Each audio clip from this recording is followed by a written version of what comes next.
Oh, John's Ralphus now. Oh, okay. I'm going to be really confused by that file. Yeah. I don't remember when we invited Ralphus for an interview. But the cover star we could get to be on our show, probably. Yeah.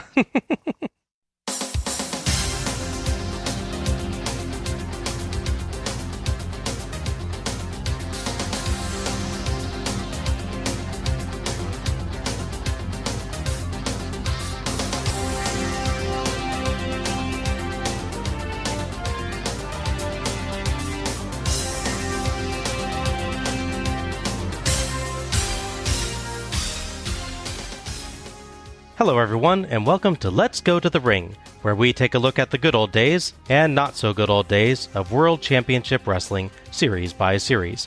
I'm your host, Bob Moore, and I look to the skies for a podcaster, someone to speak fear into the black hearts of the same men who booked Starrcade. But he's not in the skies, he's seated right here next to me, Alec Pridgeon. I bring hope to all. We're also joined by the Prevailer of Good, with a voice hopefully not of silence, and a mission of promoting Scorpahawks. This is Matrix Mullins. Hi. Truly an inspirational hero to us all. How's it going, guys? Good. Holiday preparation all driving everybody crazy yet?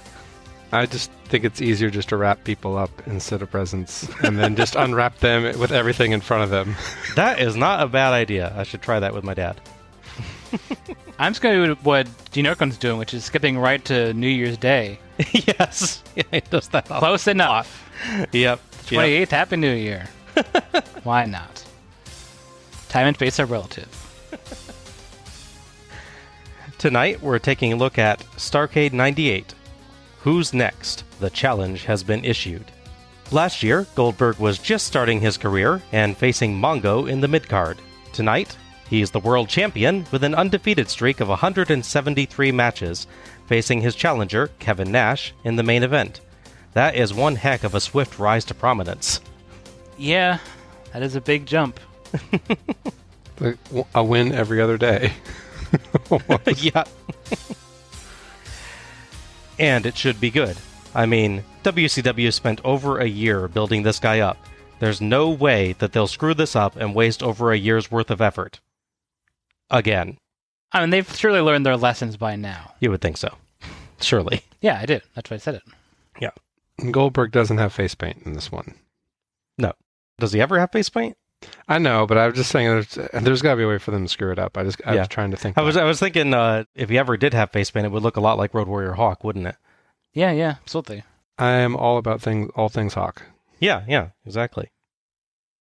Starrcade 1998 was held on December 27th, 1998, at the MCI Center in Washington, D.C., in front of a sold-out crowd of 16,066 fans. It received about 450,000 pay-per-view buys.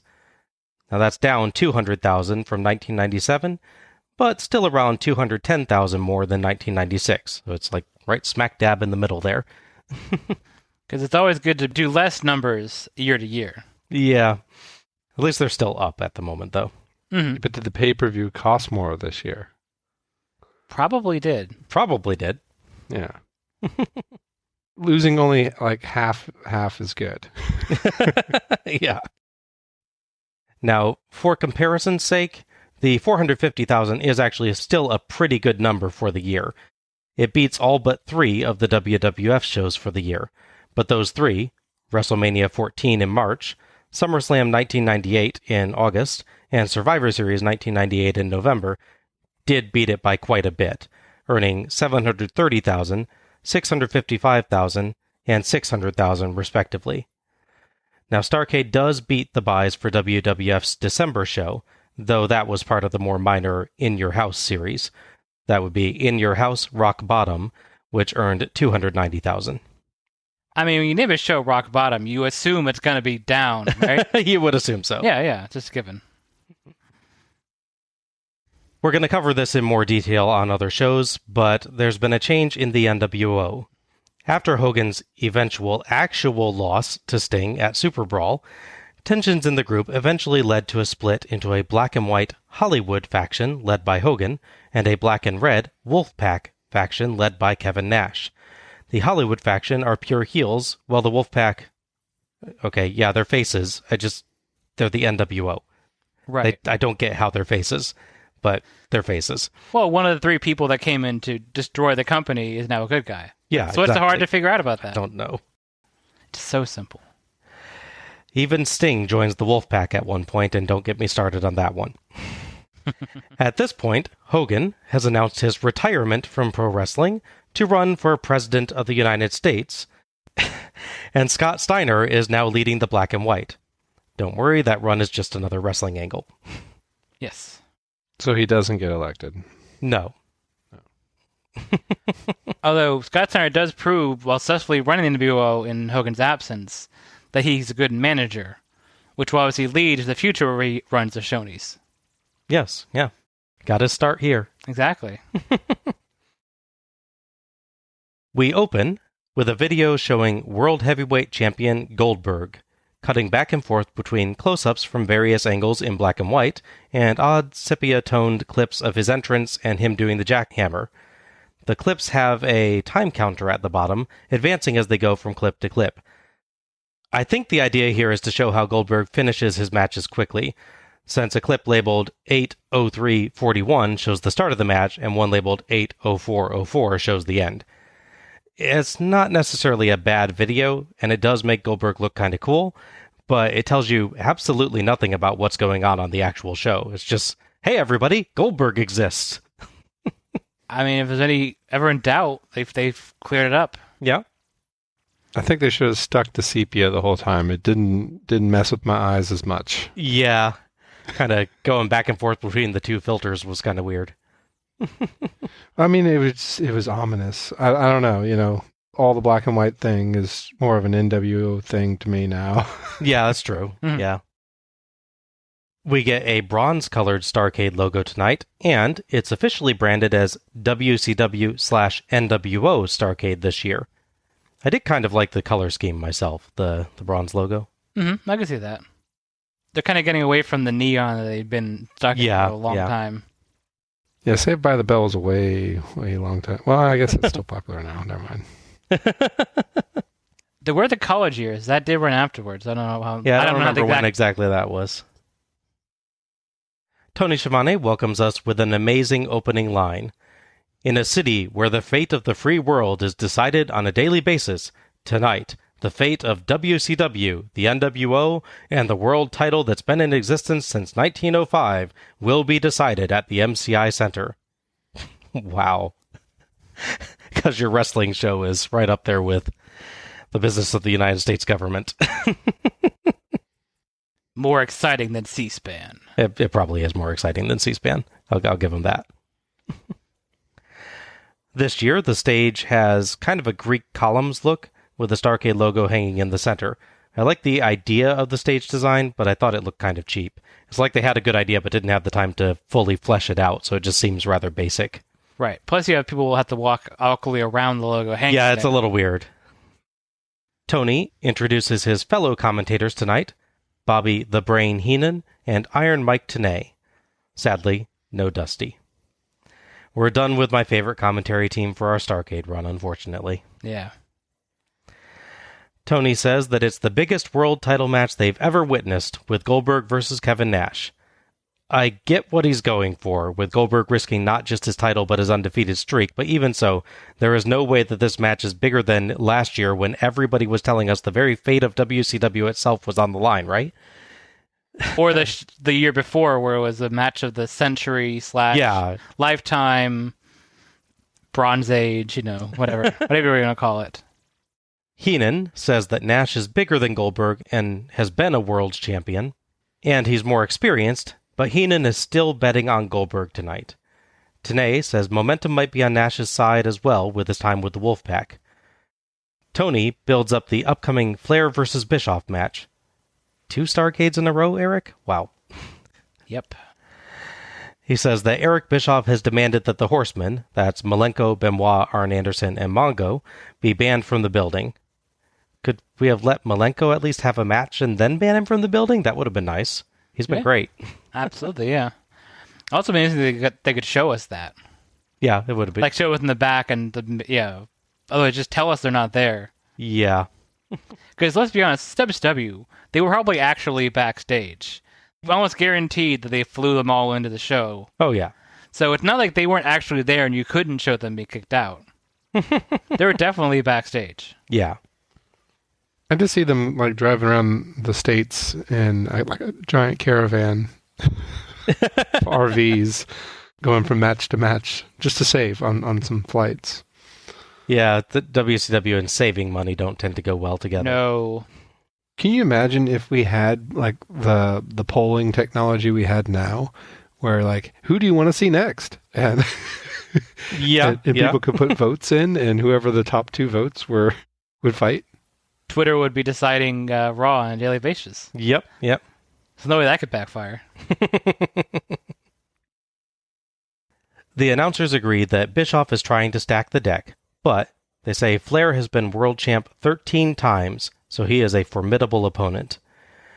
They turn to DDP versus the Giant, and Tenay says that DDP remembers the chokeslams he's suffered, and it's his chance for revenge. Oddly, Tony throws to a promo for QVC. Apparently, WCW is running a special on QVC showing matches and selling collectibles. Bret Hart and Scott Steiner build up the show. No, it would be awesome if, like, they did like a no disqualifying match, and then the next item for sale was tossed into the ring, and then like they beat him over the head with like a pan. Like, see how tough these Teflon pans are. And like it cuts to like a closed thing and has like a $39.99. There you go. It's a non-stick pan. Look, the blood washes right off. That would be good. Yeah, Chris Jericho chimes in that it's their biggest wrestling special yet. What, bigger than Starrcade? I pray that this show finds its way to the WWE network at some point. It sounds like absolute gold. I'm serious. Yes. I mark out every time Mean Gene says 1-900-909-9900, so you bet I want to see a wrestling show entirely based around shilling merchandise. Absolutely. Speaking of Mean Gene, Tony throws to Mean Gene. Gene tells us that police have escorted Mongo McMichael out of the arena and shills the hotline. 1-900-909-9900. Yes! He wishes ring announcer David Penzer a Happy New Year. Is he aware that it's only the 27th? A little early. He doesn't plan to talk to Dave Penzer for the next week and a half. So I guess so. He's not popular backstage. It's really sad. Our first match is Juventud Guerrera versus Rey Mysterio Jr. versus Billy Kidman in a triangle match for Kidman's WCW Cruiserweight Championship. The referee for this match is Charles Robinson. So, as part of the Eric Bischoff is the Evil Boss storyline, he was making a lot of wrestlers in the back mad, and that included Eddie Guerrero, who felt that him and other Latino wrestlers were supposed to get more opportunities, more money, and stuff like that. So he decided to form a union of sorts, taking cue from previous groups, and formed the LWO, the Latino World Order, which consisted of every Hispanic wrestler they had on the roster, except for Mysterio Jr., who initially did not want to join the group, mostly because it's Eddie Guerrero, and he didn't trust him. Which is a pretty good thought process at that point. Mm-hmm. By this point, he is forced to join them as per a match stipulation, so he's a reluctant member of the group. Okay. So the idea going into this match is that Eddie Guerrero has 2 of his guys, both going for the title, which is really stacking the deck, the expression we're going to use all show, I guess, since they already used it once, in the favor of the LWO to get the title off Billy Kidman. Okay. It's our first look at Juventud Guerrera in a match, and he is already unmasked. Yes. That's kind of sad. Ray gets a cool entrance with a prize fighter kind of robe. It looks really cool. Mm-hmm. Heenan points out that Ray wipes his feet on an LWO t-shirt. Yes. Kidman has kicked his fictional heroin habit, so good for him. Yeah. Oh, well. Progress is progress, even if it isn't in this realm of reality. Our last triangle match was back at Starrcade 1995 with Sting, Luger, and Flair, but where that one had just 2 in the ring at a time and 1 on the apron, with them tagging in and out, This is just a traditional three-way match with everybody fighting at once. I ended up liking the 1995 match, but I'm still glad to see this version instead, much less complicated rules-wise. Yes. And of course, even these two matches are different than other triangle matches we'll also get, as we'll cover in later shows. The word triangle match means very little consistently. Other than 3. Yes. That's true. Guerrera slaps Kidman and Mysterio in turn. Bad idea. They team up against him and set a fast pace, with Guerrera frequently countering one's move only for the other to nail him right afterwards, until Mysterio accidentally hits Kidman when Guerrera dodges. Kidman fires back, and Kidman and Mysterio trade blows while Guerrera cheers them on. So, both stop, turn, and double clothesline him down, then go back to brawling. That honestly might have been the spot of the night for me. It was pretty good. It was pretty good. Yeah. He'll never learn. No. Guerrera tries his luck against each in turn, but gets knocked aside. Kidman puts Guerrera on the turnbuckle, but Mysterio interrupts. So Kidman lifts Mysterio on his shoulders, but Mysterio rolls forward and off to avoid a Guerrera flying crossbody. Then Kidman lifts Mysterio and drops him in a splash on Guerrera. Kidman and Mysterio break each other's pins. They team up again, but Guerrera gets a falling DDT on both simultaneously and tries to pin both guys at once, but gets thrown off at 2. Sequence of three-way counters ends with Guerrera flipping out of a Mysterio German suplex and getting nailed with a Kidman clothesline just in time for Mysterio to charge in, get sent skyward by Kidman, and counter with a facebuster on the way down. All perfectly timed there. Mm-hmm. It earns Mysterio and Guerrera some 2 counts. Guerrera clotheslines Kidman out and throws Mysterio over the top rope onto him. During the tag match later on, by the way, Tony will note that the over-the-top rope disqualification rule is gone now. Oh, I missed that. Hey, it's a good thing. Guerrera follows with a springboard splash. Back in, Mysterio and Kidman simultaneously greet him with drop kicks as he jumps off the top rope. Guerrera hits a springboard Hurricane Rana to Mysterio on Kidman's shoulders. Kidman saves at 2 and gets 2 on Guerrera. Kidman counters a Guerrera suplex into a bulldog, kicking Mysterio on the way down and getting 2 9/10 on Guerrera. Guerrera's a little late on a save after a Mysterio-seated springboard moonsault to Kidman, so Robinson just kind of stops. He's a very charitable referee. Yeah, can't all go perfectly. Yeah. Mysterio Hurricane Rana's Guerrera from the apron to the floor, and Guerrera nearly hits head first, turning sideways at the last moment to save his life. He held the ropes just a little bit too long, I think. That's probably what caused it. Yeah, I believe so, yeah. Big moves and pin attempts by each, with each making saves, until Kidman hurls Guerrera outside, and Mysterio ducks a Kidman charge to send him out, and hits a top rope springboard moonsault to both. Back in, and Mysterio hits a springboard Hurricane Rana to Guerrera, but Guerrera hits the Hoovy driver for 2, as Kidman saves again. More quick moves, pins, and saves, and with Mysterio Hurricane Rana-ing Guerrera and himself out, and Kidman hits a shooting star press from the top to the outside on both of them. The crowd starts booing, and Eddie Guerrero comes down the ramp. Sorry, I should clarify that a little better. The crowd starts booing as Eddie Guerrero comes down the ramp. Yeah, it made it sound like Eddie was like, oh, they're unhappy. I should help them out. Yeah, sorry about that. He's very, very good. This is some good high-flying... Yeah, that was my reaction when it was on the show at first, was, why are they booing? This is awesome. And then I realized, oh, Eddie's coming. Robinson goes out to argue with Eddie, but checks on Mysterio outside as well. In the ring, Kidman counters a Guerrera sunset flip by sitting down, but Eddie charges in and flips Kidman down so Guerrera's on top. Eddie slides out and celebrates, but as Robinson slides in to count, Mysterio makes the save with a dropkick that knocks Guerrera down and Kidman back on top for the 3 count and the win. Eddie stops dead in mid-brag and slowly turns around to see that Kidman has won and freaks out. He goes full-on cheesy 80s action movie villain. It's great. Oh, yeah. It's like, no! It was the best part of the match. Thoughts on this one? Fun and frantic. Yes, definitely. What I really like with the match is that there's so much going on, and it actually really uses the fact there's 3 people quite well. There's a tendency in badly booked, or at least so booked triple threat matches where it basically breaks down into a series of 1-1 matches. Right. Where someone will eventually roll out and they will wrestle, then you roll, then we'll wrestle, and so on and so forth. This match really is built upon there always being 3 people in the ring, or about to be in the ring, or trying to get in the ring. There's never a point where it doesn't feel like this really is a triple threat match, essentially. Even though they don't call it that. Everyone is relevant the entire time. Yes. Yeah. Mm-hmm. There are breaks, but only to set up big moves to the outside or stuff like that. Yeah. It's hard to really pick who did best here, because, I mean, Kidman doing arguably the ballsiest thing we've seen on a show so far. Because the shooting star press, just if you've ever seen it, you kind of have to understand the logistics of it. So you jump off the top rope and push your feet forward, but then you're basically doing a backflip in the air. So you're going forward while rotating your body backwards, and do a full rotation and land back the way you were beforehand. It's a terrifying move to see, especially the outside. Even with 2 people to catch you, it's tricky, for sure. Yeah.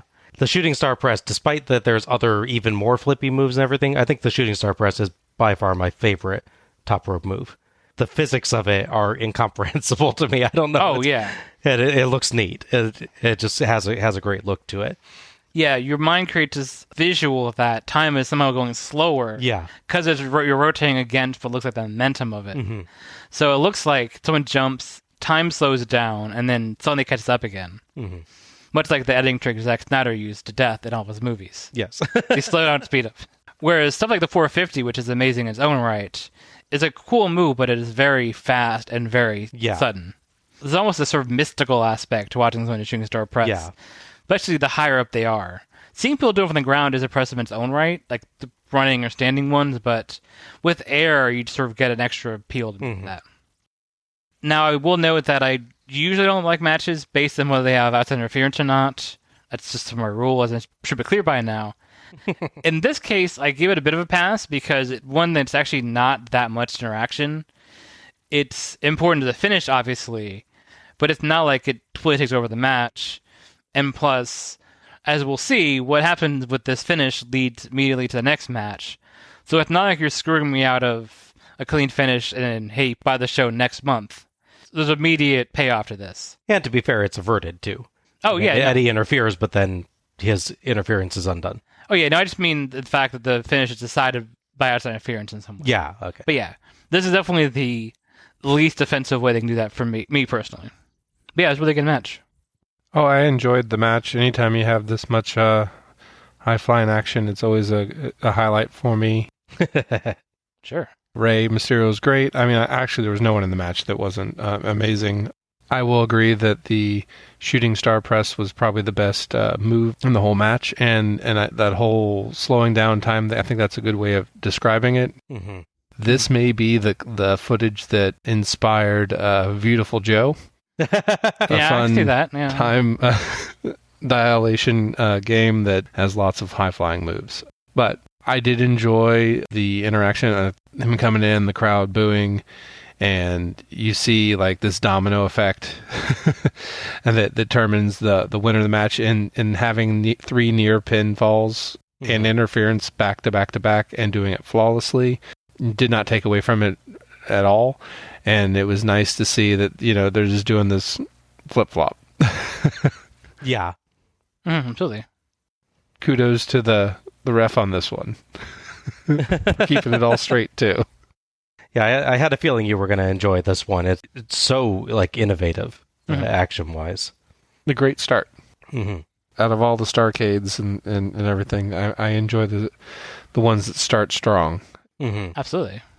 Just think, if they'd had a match like this to open Starrcade 91, the Battle Bowl show would have been much better. Yeah. This is one of the best openers we've had.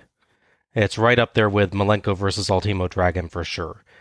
It got a little sloppy at points, and there were times that I could see them setting up the timing, but I can forgive it. The spots that the guys were going for were mind-blowing, so it's no surprise that it was hard to get everything perfect. Some absolutely incredible moments, and a consistent quick pace with minimal pauses.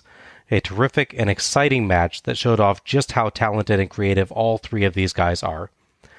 Juventud Guerrera seems like he's not quite as consistent as the other two in there, and that apron Hurricane Rana spot was a little scary, but he still does a great job otherwise. If there's one flaw that I can mention to it, it's that the fun character work early on feels like it kind of falls by the wayside later on, when the insane spots come fast and furious.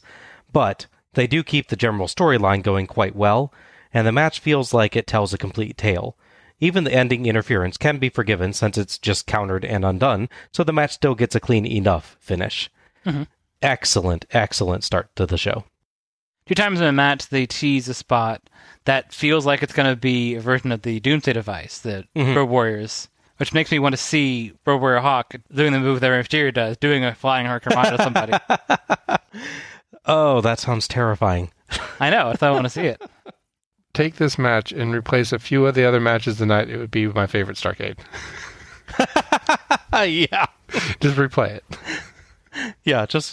I could watch this match several times in a row, honestly. Yeah. Easily. I could see that. Mysterio's run coming out of this is pretty strong, leading to a big match he has in February where you team up with Conan. Okay. Which decided to feature in a big way. Kidman leaves with his belt, and Eddie climbs in the ring and grabs a microphone. You're always messing up the shot. You can't deal with it. Right. You can't take it. You are an LWO. And you moron. You're just as moron as he is. You're even more of a moron than he is. Ese. I te lo dejé plantado. Y no le podías ganar. I left him laying, man. You couldn't finish the job and I left him laying. You're a moron. You're a moron. You guys aren't worth LWO material. You guys aren't LWO material. I can't believe this. That belt is supposed to be LWO. You can't beat a cream puff. Huh? I can't believe you can't beat a cream puff. Shut up. I'm talking. I can't believe you can't beat a sissy boy like Kidman. He's a pretty boy. He's probably getting ready to go out on a date. He's probably combing his hair because you guys can't hack it. Man. Never seen him like this. No, neither have I. And you are an embarrassment. I don't got nothing to do with it. Me das vergüenza, sí. Ahí te lo dejé y no lo pudiste acabar. Especialmente tú. All you do is fight against me. All you do is go against anything I say, and I'm trying to do the best that I can. You're supposed to be the best in the world, and you're supposed to be the best in the world. Can they both be? Yeah. When you want something done, I guess you just gotta do it yourself. So Kidman, if you're back there, and if you can hear me, you dweeb, this Vatos Loco is gonna challenge you to a Cruiserweight champion because I know I can win it.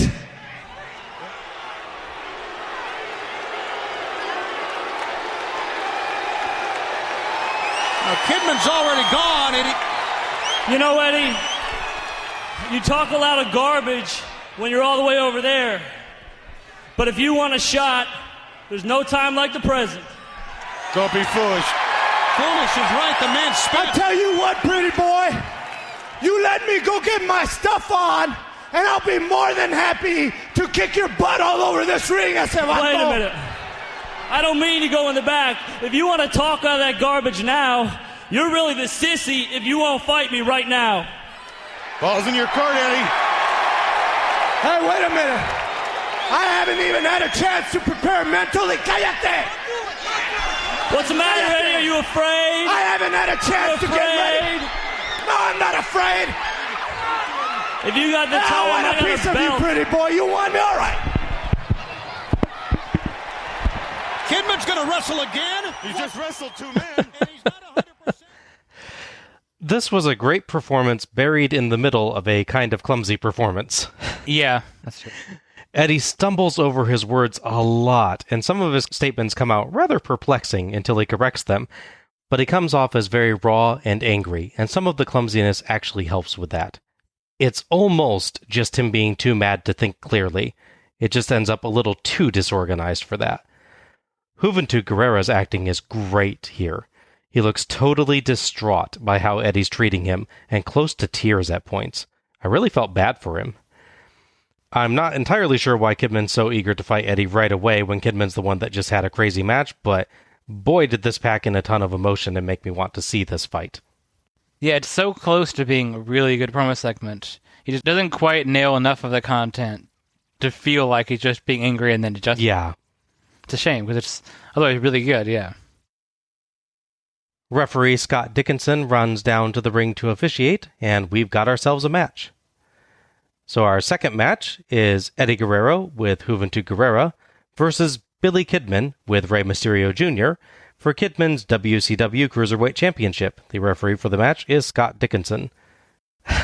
I will tell you, after the energy fest that the first match was, I would not want to be wrestling a second match, and I can't believe that Kidman still has something left for this. Yeah. It's pretty impressive. Eddie attacks before the bell and batters Kidman with forearm strikes, a clothesline, and a powerbomb and inside cradle for 2 each. Eddie flings Kidman high up and lets him drop, learning from Malenko last year. Abdominal stretch, and Guerrera, now wearing Eddie's leather jacket, holds Eddie's hand for leverage on Kidman, but Mysterio breaks that up, twice. Eddie and Guerrera yell at Mysterio, but Eddie shoves Guerrera away angrily. Back in, Kidman fights back with a cool slingshot head scissors, but Eddie stops that comeback fast as Tony asks if Kidman, having to face 3 guys tonight, is setting a record. Blatantly not. No. Even if Battle Bowls are excluded, the participants in the Iron Man singles tournament at Starrcade 89 and Sting and Luger at Starrcade 95 equaled Kidman's total. Yeah, it's true. Kidman high-flying dropkick turns the tide, but he pauses to recover by the ropes, and Guerrera grabs his leg so Eddie can hit a rare front-side chop block, the kind that would actually hurt. Eddie bends Kidman like a pretzel, in an awesome submission hold that looks like it would hurt basically everywhere. Yes. The crowd chants Eddie sucks. Kidman slips the leg free, so Eddie continues the beating. Eddie indicates that the crowd can kiss his Mysterio helps Kidman roll out. I'm not entirely sure why that's okay to do. Guerrera helps Eddie get the better of a brawl outside. Back in, Kidman makes a comeback, but Guerrera helps Eddie loosen the laces of his steel-toed work shoes. Mysterio tries to warn Dickinson, but that distracts him, and Eddie knocks Kidman out with the shoe. Eddie signals for a timeout because his shoe accidentally fell off. Mm-hmm. It cracked me up. Happens all the time. Mysterio and the crowd disagree, so Eddie hurls his shoe at Mysterio angrily, who dodges. Kidman kicks out at 2 because it took Eddie too long to pin. Eddie hits a brainbuster, but takes too long going up and eats a Kidman superplex for 2.5. Even Heenan is now praising Kidman's endurance. Eddie dropkicks and elbow drops Kidman's knee and puts on a headstand leg lock. Mysterio uses Eddie's own shoe to stop him from using the ropes on a couple 2 counts. Eddie hits an amazing rope-ascending springboard Hurricane Rana with only 1 shoe on. Yeah, it's amazing. He runs to the ropes, he steps on the middle rope with his sock-covered foot, and then steps off onto the top rope with his other one, and then literally jumps backward while turning around and do Hurricane Rana. One of the most amazing moves of the night. Yes. Eddie tries a powerbomb, but you can't powerbomb Kidman, and Eddie eats a facebuster. Kidman builds to a slingshot leg drop for 2. Eddie holds onto the ropes to block a top rope Hurricane Rana. Kidman lands hard, and Eddie puts him up top. Eddie's bodyguard rushes the ring, and Mysterio stops him. Kidman shoves Eddie down, but with Dickinson distracted, Guerrera crotches Kidman on the top turnbuckle. Guerrera celebrates, and Eddie goes back up, but Mysterio shoves Eddie crotch first onto the top rope, knocking Guerrera down in the process.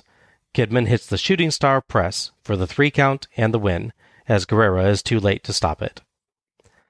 Not that it would have been okay if he had anyway, because it would have been a DQ most likely, but hey.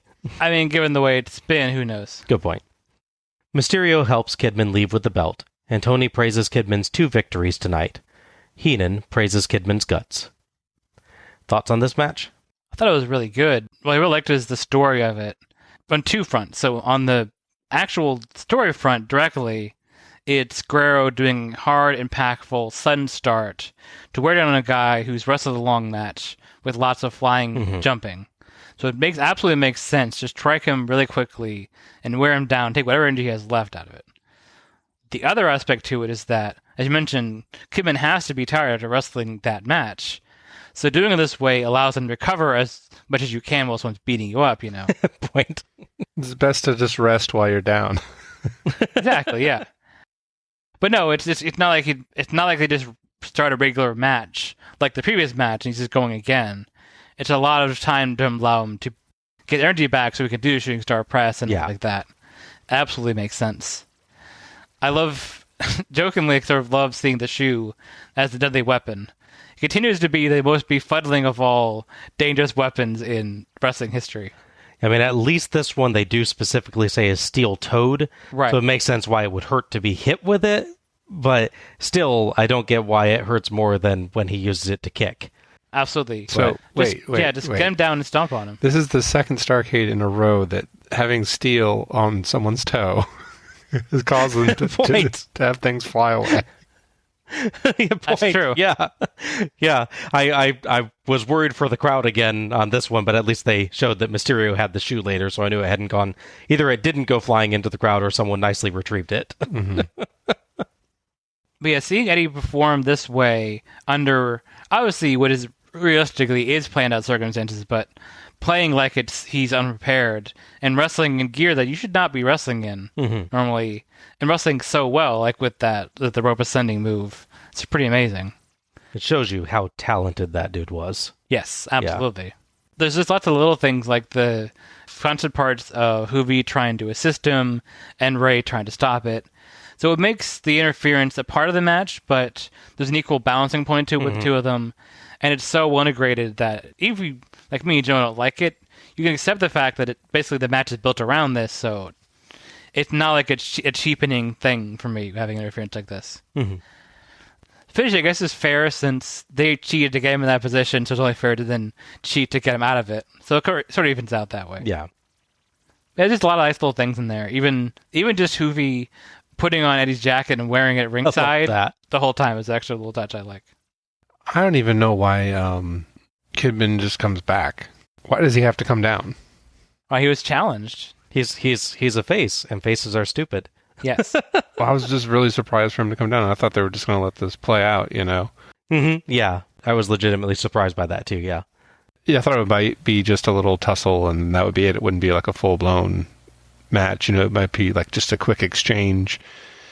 Maybe Eddie could be really heelish and knock him out or something after he's all tired and everything. But no, I think it was great. It's a good example of how his arrogance kind of burns all those bridges. His allies in the beginning of the match and the storylines that lead up to that. They are his protégés kind of things. And he just tells them they're worthless, and guess what? He gets to eat it. So it's really satisfying, even if you're not happy with the first match and you wanted to see a different winner, at least, you still see a resolution where everyone gets some sort of redemption. And Eddie gets what he deserves. Yeah, I think it's a fascinating ending that way. Like you were saying, Alan, like you were saying just now, it really carries forward that storyline of the first match expertly. Yes. It's not something we've seen in the other ones. Usually when people are getting called out, they've run out of time and the show ends. Yeah. It's like normally you see that promo happen and that's like, oh, that'll be the next show, or that'll be something that Al will be discussing in his what happens next in the storyline thing. But in this one, it's like, no, it's actually on the show. I was like, wait, what? Really? Yeah. A second really good match from Kidman tonight. There's a lot of shenanigans in this one with Guerrero and Mysterio, probably, like you were saying, to help Kidman have some chances to catch his breath, given that he's already had a high-energy match right before this. But even so, it's an impressive performance from him.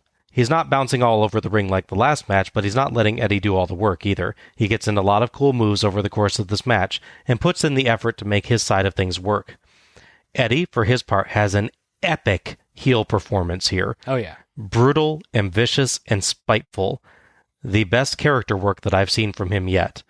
And he drew big reactions from the crowd.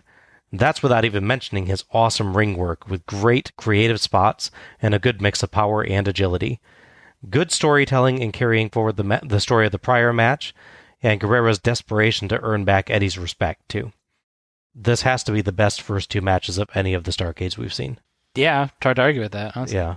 I can think of maybe a better single match starting out. Potentially, like Ultimo versus Malenko was really good, but I don't think we've had a single Starrcade that had the two. Let alone time into one extended match. Right. One unified storyline. It's really amazing. Eddie did a really good job of just totally dominating when not only was Kidman tired, but like Eddie just seemed like he was being relentless in the beginning, and it was very impactful to show his frustration, and it looked like maybe he kind of did a little rope-a-dope kind of thing just to get back in the match. Great 1.5 matches. Yeah. It's like you get a real feeling of the strategy that Eddie has going into this match, that he's like, okay, this guy's tired. I'm going to try and do everything I can to wipe him out fast. Yeah. You get that perception from it so well. It's one of the better portrayals of strategy, I think, in a match. It's really nicely done. I think the only downside for me to this match, or matches together, is that we don't get to see the rest of the LWO in any sense. It'd be nice to see them, mostly because La Parka's in the LWO. I knew they were going there. But, I like Silver King and Hector Garza and Ciclope. Yeah. Mostly I like saying Ciclope, to be fair, but yes, it's fun to say. Going off of this show, Kidman continues to have a really nice run of strong matches. He gets to fight people we've seen before, but he also gets to see Psychosis and Chavo Guerrero get their shots to the belt as well. Maybe Chavo Guerrero Jr. at this point, but yeah. So that's the fun part of it. The other part's fortunately not as fun. The January curse continues because this is WCW. Outside of all wrestling, just not part of the show, Eddie Guerrero was in a really bad car accident on January 1st. Oh, geez. Yeah, January 1st, yeah. Between the night show that comes after this show and then the next one. Man. Yeah, it's really bad. Fortunately, that spells the end of the LWO as far as management is concerned, because the LWO, for all intents and purposes, was a group to build up the Eddie Guerrero-Mysterio feud, essentially. Really just Eddie Guerrero as a whole, trying to promote him that way. So once he's out, they really didn't have any idea what to do with that. So they quickly write it up story by having them officially align with WCW and disband the group. The extra sad stuff is Eddie Guerrero does come back, but unfortunately, he comes back too soon, because we're at the point where Bischoff and company have already shown that if they have a grudge against you, they will exploit the 90-day no-compete clause in your contract, which means if you aren't able to compete in 90 days, no matter what the reason, they can fire you. The final clause they stuck in contracts.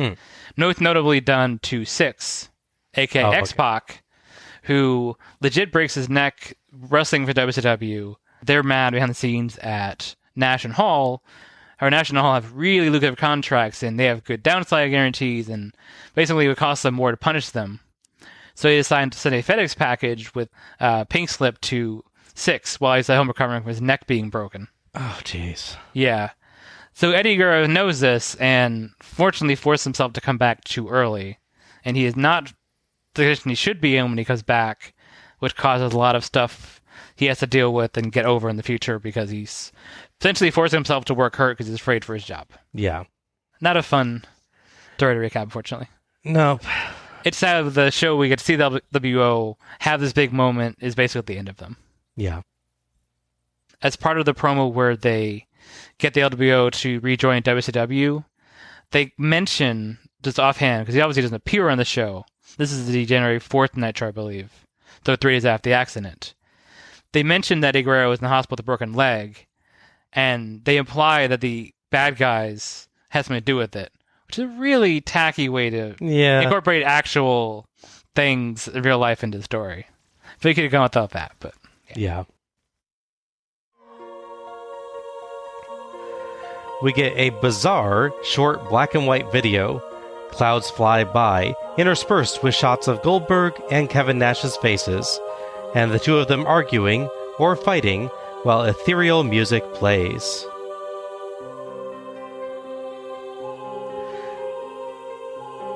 I swear if I was watching this in 1998, I would have thought that one or both of Goldberg and Nash had died. This just looked like an in memoriam kind of video. Yeah, you're just waiting for their name and like a timestamp to figure on there. I don't know what they were thinking with this one, but it did not accomplish whatever goal they had. I guess they were just trying to get an attention grab. You know, It makes no sense as a build-up, right? It's like... No, it is not. They chose the wrong epic music. Yeah. It's like too calm a music, and the wrong kind of footage to use, and the cloud thing is just like mystifying. Maybe they were going for like, this is like a battle of the gods or something, but that would explain the columns. There you go, yeah. Parthenon. That would make some sense. Yeah, the only way that music cue mixed with any video makes sense to me is if you were doing that for the last year's Starrcade, and it was like showing the NWO and Hogan like battering people and like theme, then it's dark black, and then you play that and you show Sting like coming out, right? So showing the dark and light thing. That's the only way that makes any sense. Yeah, but for Goldberg versus Kevin Nash, it has nothing to do with anything, basically. Yes, it's a promo so nice they ran it twice. Yeah, they do it again later on. Yeah. Tony builds up Goldberg versus Nash, and we cut to our third match. So our third match is Norman Smiley versus Prince Iaukea. Referee for this match is Billy Silverman. Heenan corrects Tony's pronunciation of Norman Smiley, saying it more French, even though Smiley is British. Yeah, that bugged the hell out of me. Yeah. Tony begs Tenay to say something intelligent because Heenan won't. How? It's been a while since we've seen Smiley, all the way back at Starrcade 90 in the tag tournament. I liked his work then. He's gotten a tad sillier these days, but not as silly as he's going to get. He does a little dance as he heads into the ring. Prince Iaukea was, I understand, trained by Dean Malenko. Mm-hmm.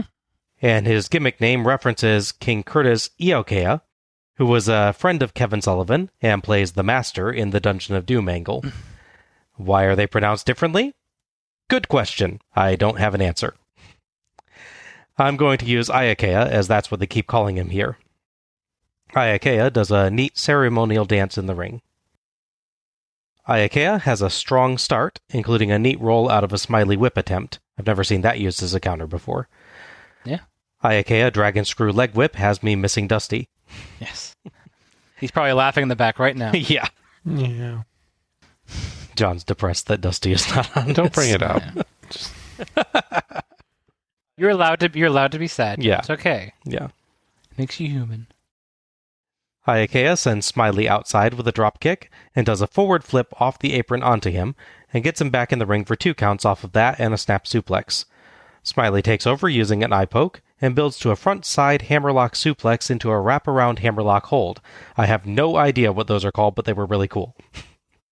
Smiley easily keeps control with holds and takedowns, but the announcers pretty much ignore the match in favor of a good but poorly timed discussion of Flair versus Bischoff until Smiley takes time to dance for a bit, which calls their attention back to the match at hand. Smiley gets an extended, turning scoop slam for 2 and a triangle hold to the head as Tenay builds up Smiley's submission wrestling skill and worldwide experience. Smiley punches free of an Iaukea sunset flip, but Iaukea grabs him again to complete for 1 in a nice spot. Smiley with strikes, a jumping double stomp, and a painful-looking submission that really bends Iaukea backwards, turning into a series of arm locks. Yeah, they joke during that hold that he's got every part of Iaukea locked up except his left leg. Actually, that's a later one. Oh, is it? Yeah. Oh, I'm sorry. No, yeah. There's so many submission holds. Yes, he I has think a lot. that one. Yeah. Yeah. Excuse me. Somebody in the crowd hassles Smiley, so Smiley yells back and does a peck jiggle. The only guy I've seen do that other than Lex Luger. I smell a challenge coming. Yes. Amazing suspended double underhook suplex by Smiley gets 2 3/4. Iaukea gets the ropes with his toes. Iaukea stops a cross arm breaker by clasping his hands together, then rolls Smiley over and strikes his way free. Smiley cuts short another comeback with a drop toe hold and dances, which gets massive cheers. The crowd appears to largely be here for the dancing, sadly enough. Yeah. Ayakea surprises Smiley with a great bridging suplex for 2, but Smiley ties up virtually every one of Ayakea's limbs in a crazy standing submission hold. It was pretty crazy. Yeah. And the suplex was really good, too. Mm-hmm. Heenan asks if that's what Thanksgiving looks like at the Shivani house. Everyone going for a drumstick. Tony says that some in his family just want Domino's pizza instead. That's kind of sad. Product placement. Yeah. Hey, you gotta get that money somehow. They only had like a picture of the Noid pop up when he said that. That would have been great. Smiley transitions to pins for a couple 1 counts and a 2 count. Ayakea fights back and hits a spinning head drop to the thigh. Smiley sells like it was the crotch, and Ayakea protests that it was the abdomen, but Tony agrees with me that it was the thigh. Smiley wrenches Ayakea's nose. The crowd is dead, so Smiley dances again. Smiley dodges the shoulder block in the corner, and Ayakea actually stops before hitting the post. Smartest man in wrestling? Yeah, it's amazing. Ayakea springboard crossbody from the apron, but Smiley rolls through for 2.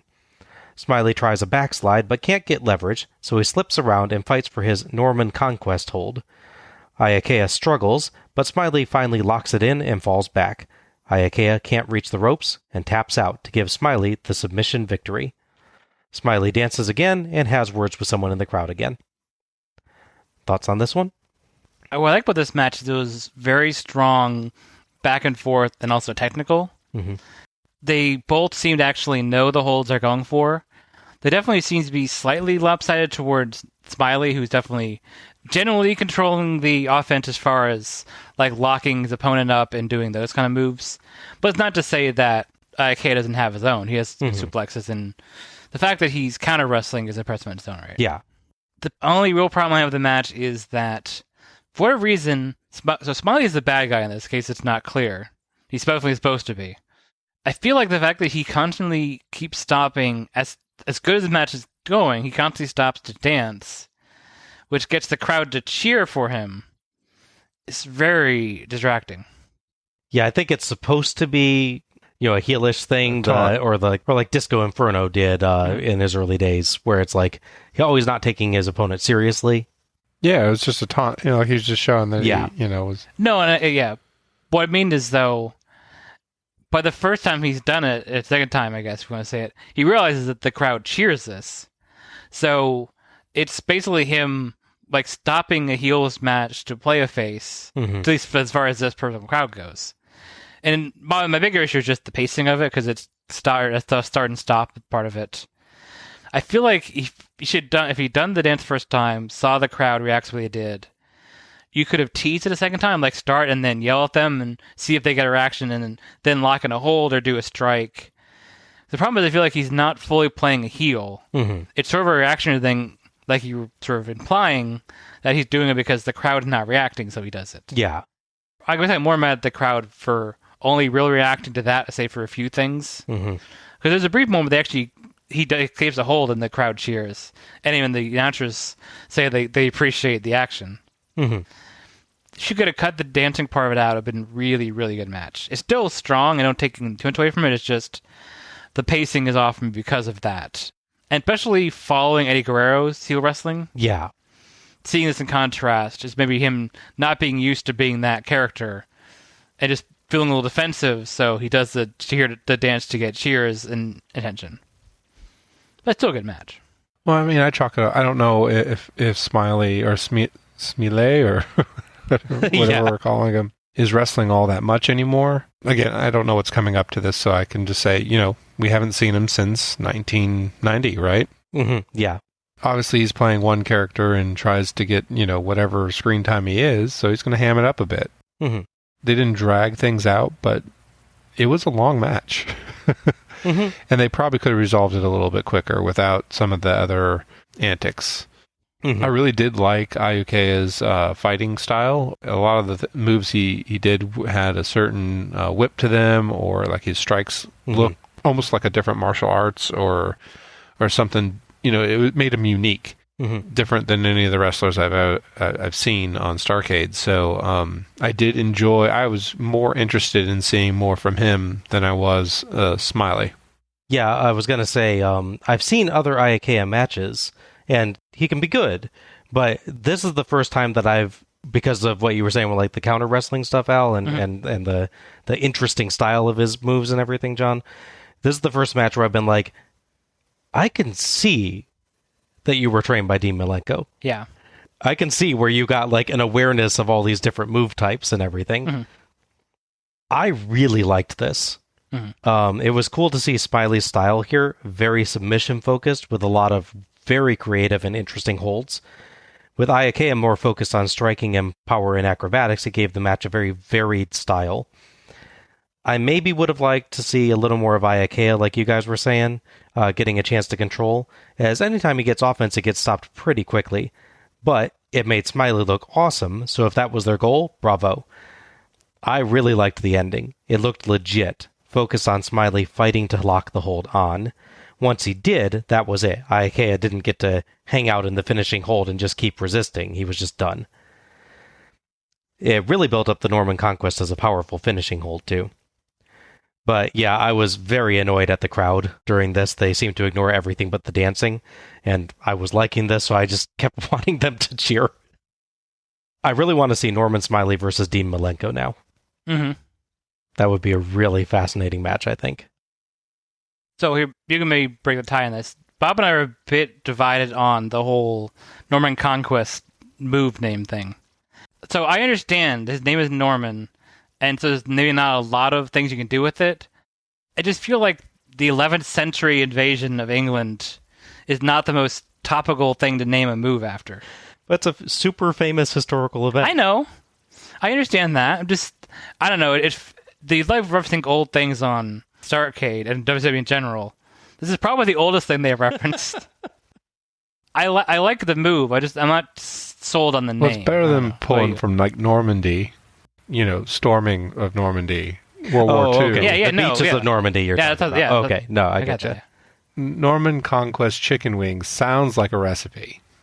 It does. Or like a food chain. It's like something you would have show up at like at a Renfest. Yeah. If that hasn't been done, that should totally be done. That would be good. I'm just not a fan of any chicken wing finish. No, they hurt. Oh, okay. I mean, done to you. From your experience, then. But I mean, like, it's also it's a funny name for. I mean, I don't know what you would call it really, but it's interesting because the chicken wing sounds like a silly name for the move, but then you see the move and you're like, yeah, that's a fairly logical thing to name this. Yeah. Yeah. I will, on a serious note, add, so as they're really fighting the finish sequence, you can really see that Iakea is trying to fight out of it. And make a point of saying, at the very end, he's ready to reach the ropes, trying to roll and grab the ropes. And Norman, to finish him off, locks his free arm up as well, and that's when he taps out. Yeah. Pulls all hope away, basically. It's a very detailed ending, which was very cool to see. And I like submission holds in wrestling generally, but a lot of them it's just like you get the hold on and then they fight in it and fight in it and fight in it and eventually they tap out. Yeah. With this one, it was just, the fight was about getting the hold locked in. Yeah. And once it was locked in fully, he's just like, I'm not escaping, so I'm going to tap before this guy does serious damage to me. I just like the extra touch that that's excellent. Iakea is fighting the whole way, and then once his last chance to get away is removed, he taps out. Yeah. I mean, it reminds me a little bit of like MMA fights. When they get those holds in, they know that their career, it's not career ending per se, but it can mean that they're out for 6 months. Right. So you're gonna surrender fast. Yeah. If you know you can't escape immediately because it could actually damage you severely. Oh yeah. So it feels very legitimate for it to do that. It makes me wonder how some of these other submissions. I mean, like I haven't seen any bear hugs submissions in a while, so it's a good thing. You will. It's a great match of two technically wrestlers versus the crowd. Yep. Wow, put it. Based on the strength of matches like this, Norman Smiley's heel character really sort of takes off He gets a nice mid-card push. Going next in the match against Chavo Guerrero Jr., where he gets to be extra deviously evil, as I was trying to say. Okay. On the flip side, unfortunately, Prince Ikeia's performance does not help him, and he's not on a pay-per-view for most of 1999. Oh, that's kind of sad. Yeah. Unfortunately, he has to go through a character rebranding, which Bob was aware of, to get back on the shows. Jeez. But we'll cover that when that happens. We cut to the stage, and Scott Hall shows up wearing an Outsiders t-shirt. He slowly walks down the entrance ramp, doing almost parodies of his old poses.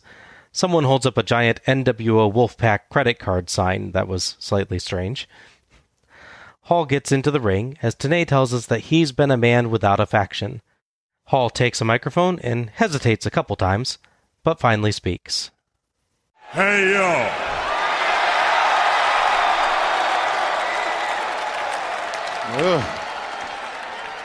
I think you gotta agree with me that being in D.C.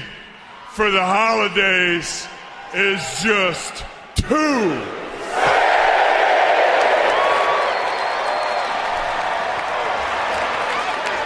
And it's no secret that 1998 ain't been the best year of Scott Hall's life. In and out of the ring.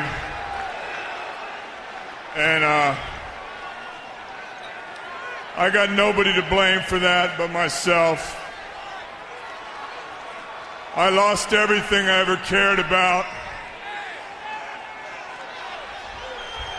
That's okay.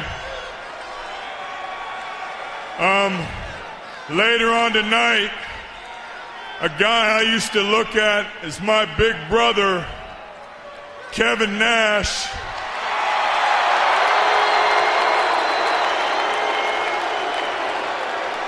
he's got the opportunity of a lifetime.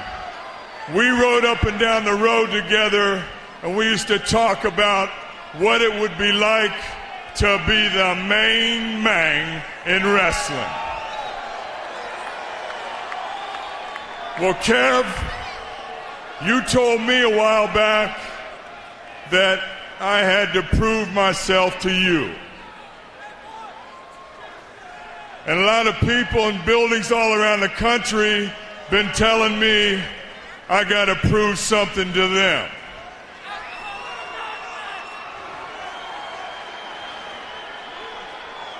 I ain't the smartest guy in the world,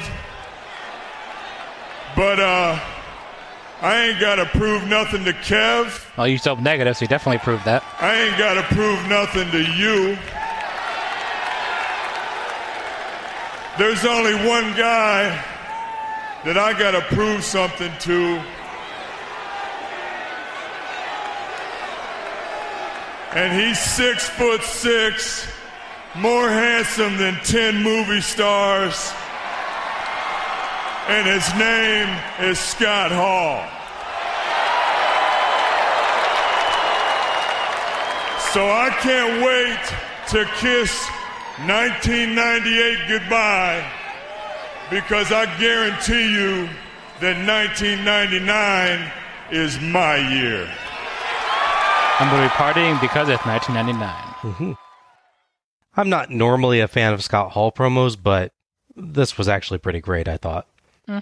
It felt like a guy acknowledging his problems but being defiant in the face of them, maybe for good, maybe for ill. Once he was past the catchphrases at the very start, it felt quite real to me. And I liked the mix of concepts. He feels like he's opening up to the fans, but he's also saying that they aren't the ones that he cares about judging him. It's an interesting and complicated promo. I'm confused a little bit because he does say he doesn't have to prove anything to Kevin Nash, but then says he wants to prove something to Kevin Nash. Or so it feels like. No. Well, it feels like more of a turn at the end. No, he's proving something to himself. Well, I mean, the very end when he's talking about Kevin Nash, I don't know, it feels it doesn't directly contradict himself, but it feels like it's like a turn away from needing one to be his, when he's approval and being around him, but then actively promoting the guy at the same time. It's confusing to me. I don't know. Maybe I'm wrong. It was an interesting promo. In that I'm not going to say it was unnecessary because it did wake up the crowd. The crowd did cheer at a couple points, and I was trying to find out where he was going to go with this. Yeah. He just seemed like he was challenging himself and just basically said, "This isn't the year for me." Yep. Yeah. So he could have came out. You probably wasn't expecting me to come out here, but here I am. Yeah. I think for me, it's a good promo, but it is confusing about why it's on the show. Mm-hmm. This has not really anything to do with anything that's actually going on tonight. Mm-hmm. Well, it's foreshadowing. Right, but... I'm not saying it's good. I'm just saying that's why it's there for this foreshadowing. Yeah. You just didn't need him to cut a promo to foreshadow. Obviously, for certain reasons, we need to know that Scott Hall is in the arena tonight, but we don't necessarily need him to walk out and cut a promo to do that. Yeah, I think for me, the story we'll get to as the show ends feels stronger if there's no build-up of him at all. Mm-hmm. So when he does whatever happens, it's like, where'd Scott Hall come from? As opposed to, well, we know Scott Hall's in the back. So. Yeah. Yeah, I think it's a good segment, but maybe it would have been a good segment on a Nitro. Mm-hmm. It doesn't need to be on the Starrcade. Absolutely. Yeah, I agree. Tony says it was one of Hall's most memorable interviews. I'm pretty sure someone would have had to ask him a question for it to be an interview. Oh, he was interviewing himself. Oh, there you go. That's the only person it wasn't for the fans. Yeah. This is just one of those things like, we marked this day in history. It's a tete-a-tete, just self. Yeah. Yes. We go to a video package covering the Bam Bam Bigelow versus Scott Hall feud. Sorry, I mean, it's actually about Nash versus Goldberg. It just takes forever to get there. Because first, it has to show the setup for an earlier Bigelow versus Nash versus Goldberg match, which started with Bigelow beating up Scott Hall in the backstage area. I actually thought for a moment that this was live when it started up, since we just saw Hall cut a promo and leave, until I realized Hall was in a different outfit. Another reason why I don't need the Scott Hall promo. Yeah, it's very strange. Aside from being confusing, this is notable only because we get a clip of Terry Taylor in a suit setting up that match. I haven't seen him since, I think, Starrcade 91, the first Battle Bowl show. Yes, he's the Peterized man in the 1990s or yes, whatever. Yeah. Terrence Taylor, yeah. Yeah. As we briefly mentioned last episode while discussing the Sting vs. Hogan non-fast count, he's a backstage agent now. Otherwise, this was just confusing and did very little to set up Nash versus Goldberg. Not very good video packages tonight. Well, and it's funny, too, is this whole story they're doing with Bam Bam Bigelow is that he's supposedly not working for the company. But, like, he keeps running in and attacking Goldberg and trying to interfere. But then we watch a video package where he's in a sanctioned match with them. And, like, then later it's like, what's he doing here? I'm like, he works here. I think people we haven't seen in a long time. Bam Bigelow we haven't seen since, what Starrcade is that, 86? Oh my gosh, yeah, when was that one? 86 or 87, somewhere around there? I want to say 86, but it's probably 87. Yeah. It's one of the two scaffold match shows. That narrows it down a little. It's been a while, yeah. Our fourth match is Ernest the Cat Miller with Sonny Ono versus Perry Saturn. The referee for this match is Mickey J. Ernest Miller was hired off the strength of teaching Eric Bischoff's son karate. Yes. He was brought in as a karate guy as part of a lovely feud that we can't wait to cover, which involves him and Wrath and Mortis and Glacier. Oh my gosh. On the epic battles for the ages. At this point, however, he is past all that. He is now a heel karate guy managed by Sonny Ono. Because apparently, if you're Asian or have any Asian connection, Sonny Ono must be orbiting around you in some way in WCW. That feud came off of Ono breaking away from young Kazayashi and using Ernest Miller to attack him and get his way with him, which brings in Perry Saturn, who comes up to defend the guy and help him out. In turn, Ernest Miller keeps attacking him and causing him to lose matches. So this is the big blow-off for the story, where Ernest Miller is the cheating, sniveling heel, constantly bragging and taking people out. Ono has a mustard yellow suit and black shirt with white sunglasses. That look should not work at all, but somehow it actually kind of did. Yeah. Aside from being a 3-time world champion in karate and once in kickboxing, as Al mentioned, Ernest the Cat Miller was also Garrett Bischoff's karate instructor. Kind of like the short tiger robe that he had. Yeah. Heenan's midway through a sentence when Kat grabs a microphone for a promo. Kat tells the crowd to shut up, and Heenan apologizes and does so. That cracked me up. He feels no one paid attention to him. This is what he feels he has to do to get noticed. People, shut up! Sorry. You know, you people should be glad to see me out here. John is shaking his head. For once tonight, you get to see the greatest in action. And I got to be the greatest athlete that ever stepped foot in this ring right here. I see you people know talent. God, look, you all love me. But right now, I got to whoop somebody.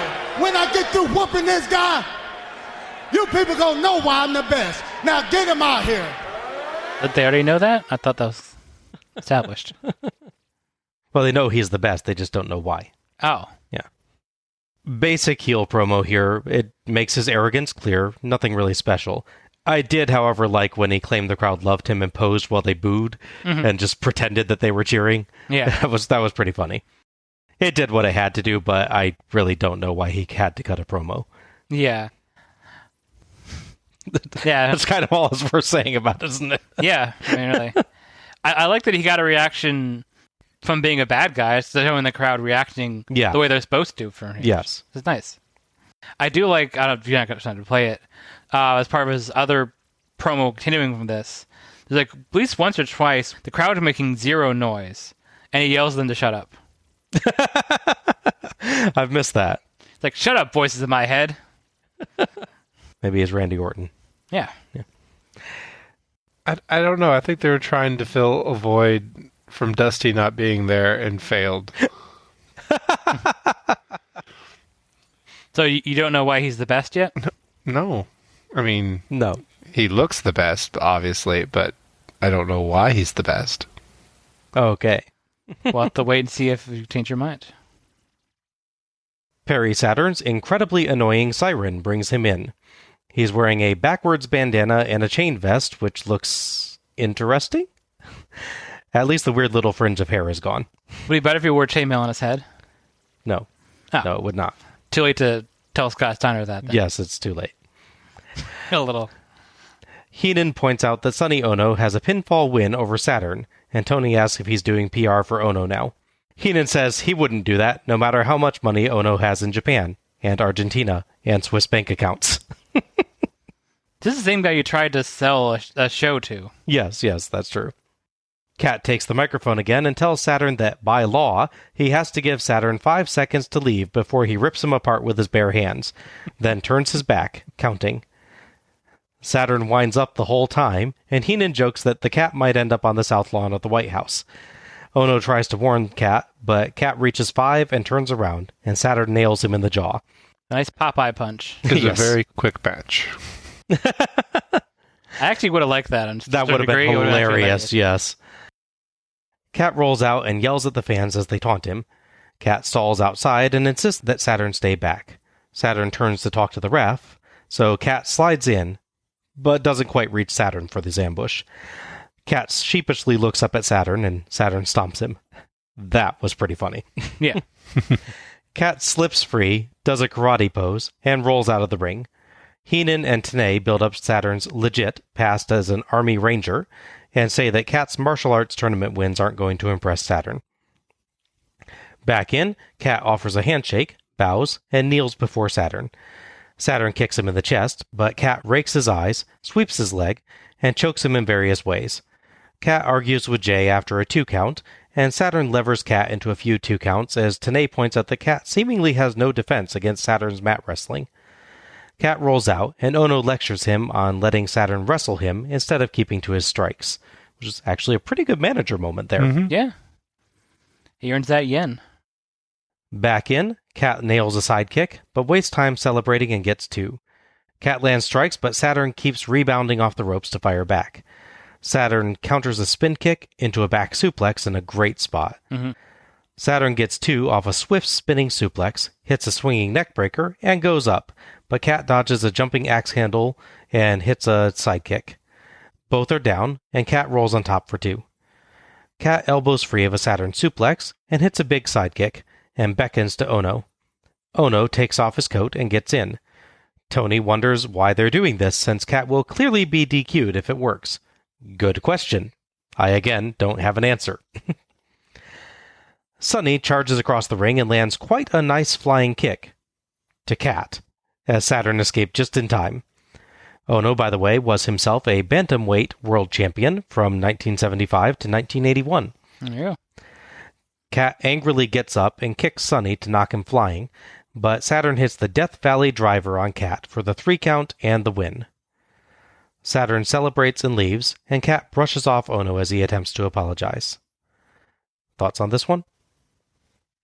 It's one of those matches where, if you're judging it by the first half, it's really not that strong, because there's all the promo build-up, the silly wind-up punch that takes forever, as funny as it is. Mm-hmm.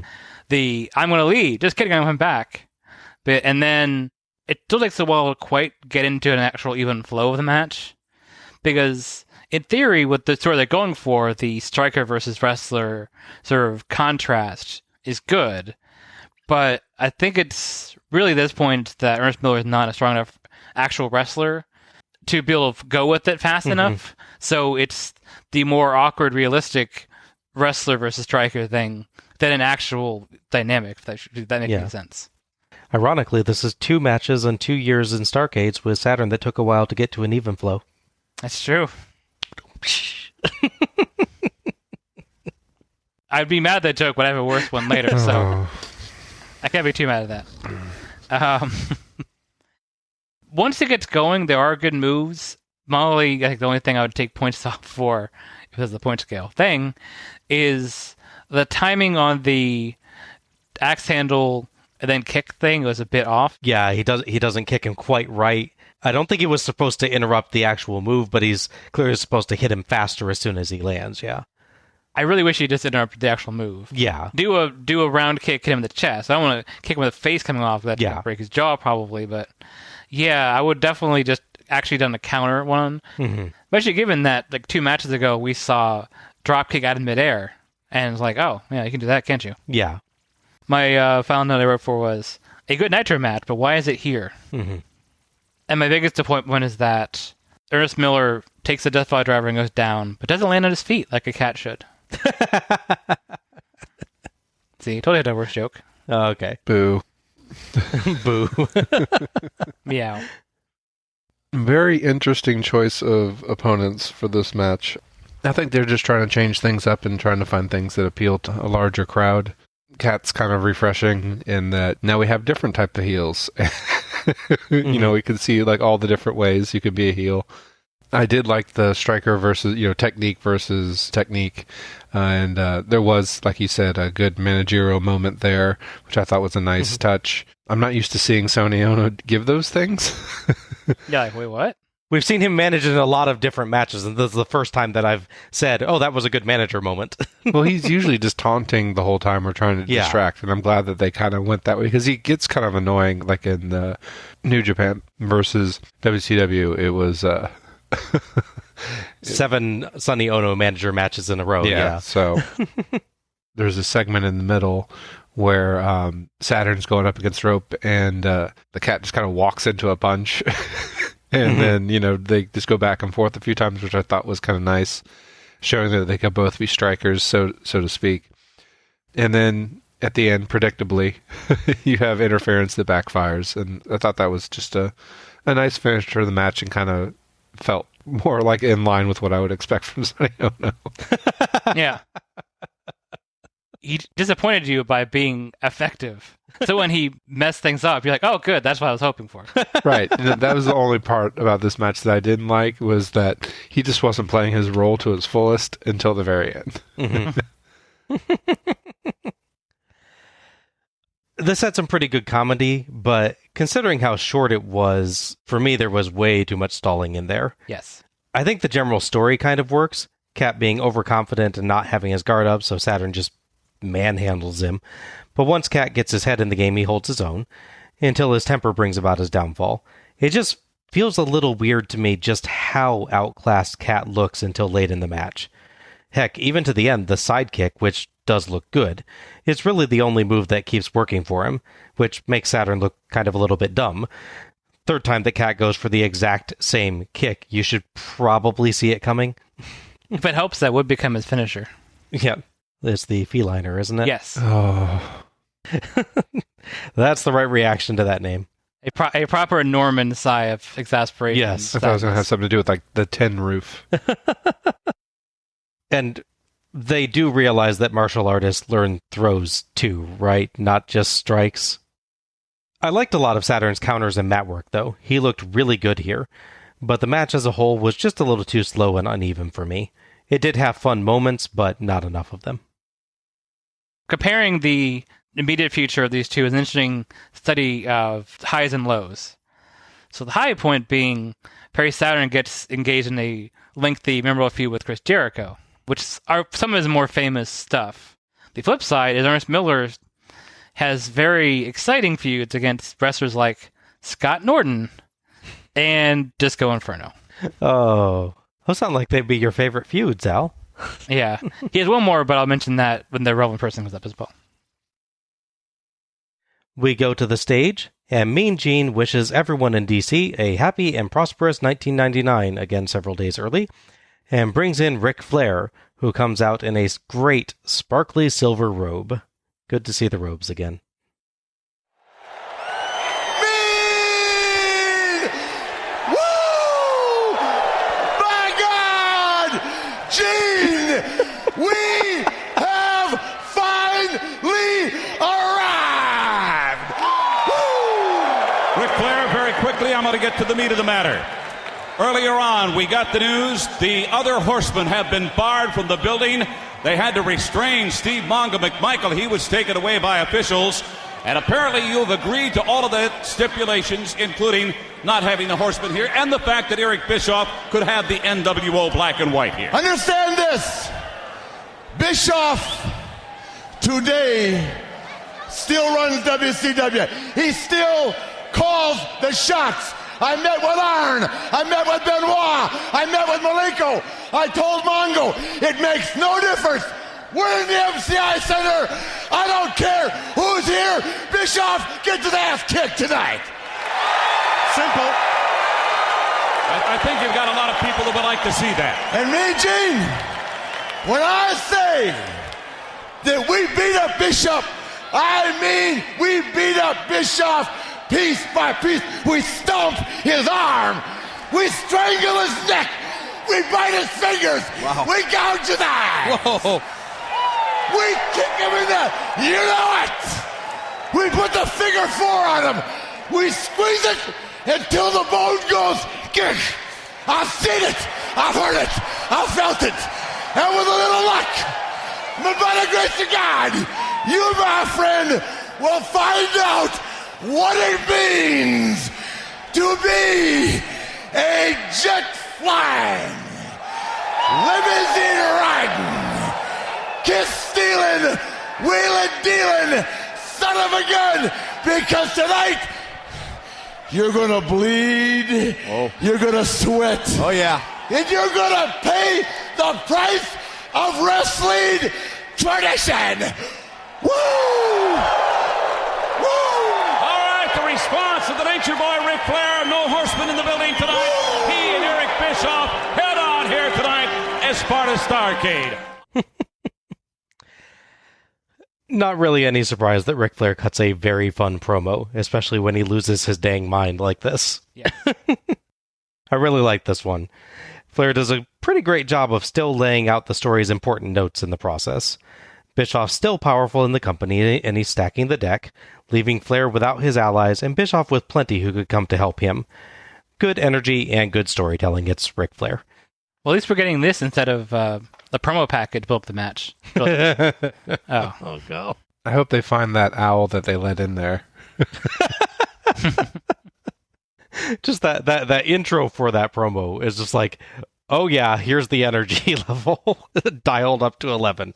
Honestly, if it wasn't, if I was just listening to the words and then he didn't have the woos and everything else, I'm like, feels like he's channeling Ultimate Warrior. Yeah, It's completely bonkers. It is bonkers. As a promo. Yeah, absolutely. And so the noise that a bone makes when it's breaking is. I wasn't aware of that. I thought it sounded more like a crack myself, but Not from the inside, Bob. Oh, there you go. Okay. The ultimate woo-ear finally leaves the stage. My gosh.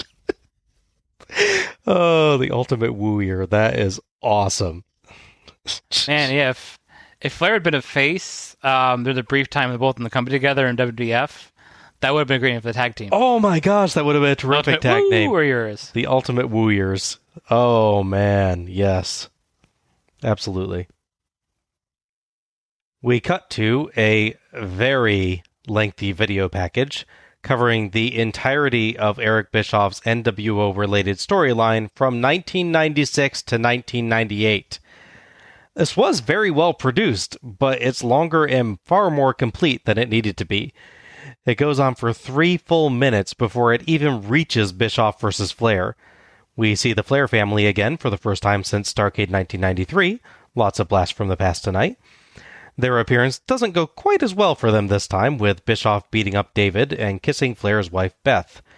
It's quite a slick video package, and it does a good job of making Bischoff incredibly hateable, but only a quarter of its near 4-minute runtime is actually spent on building the match tonight.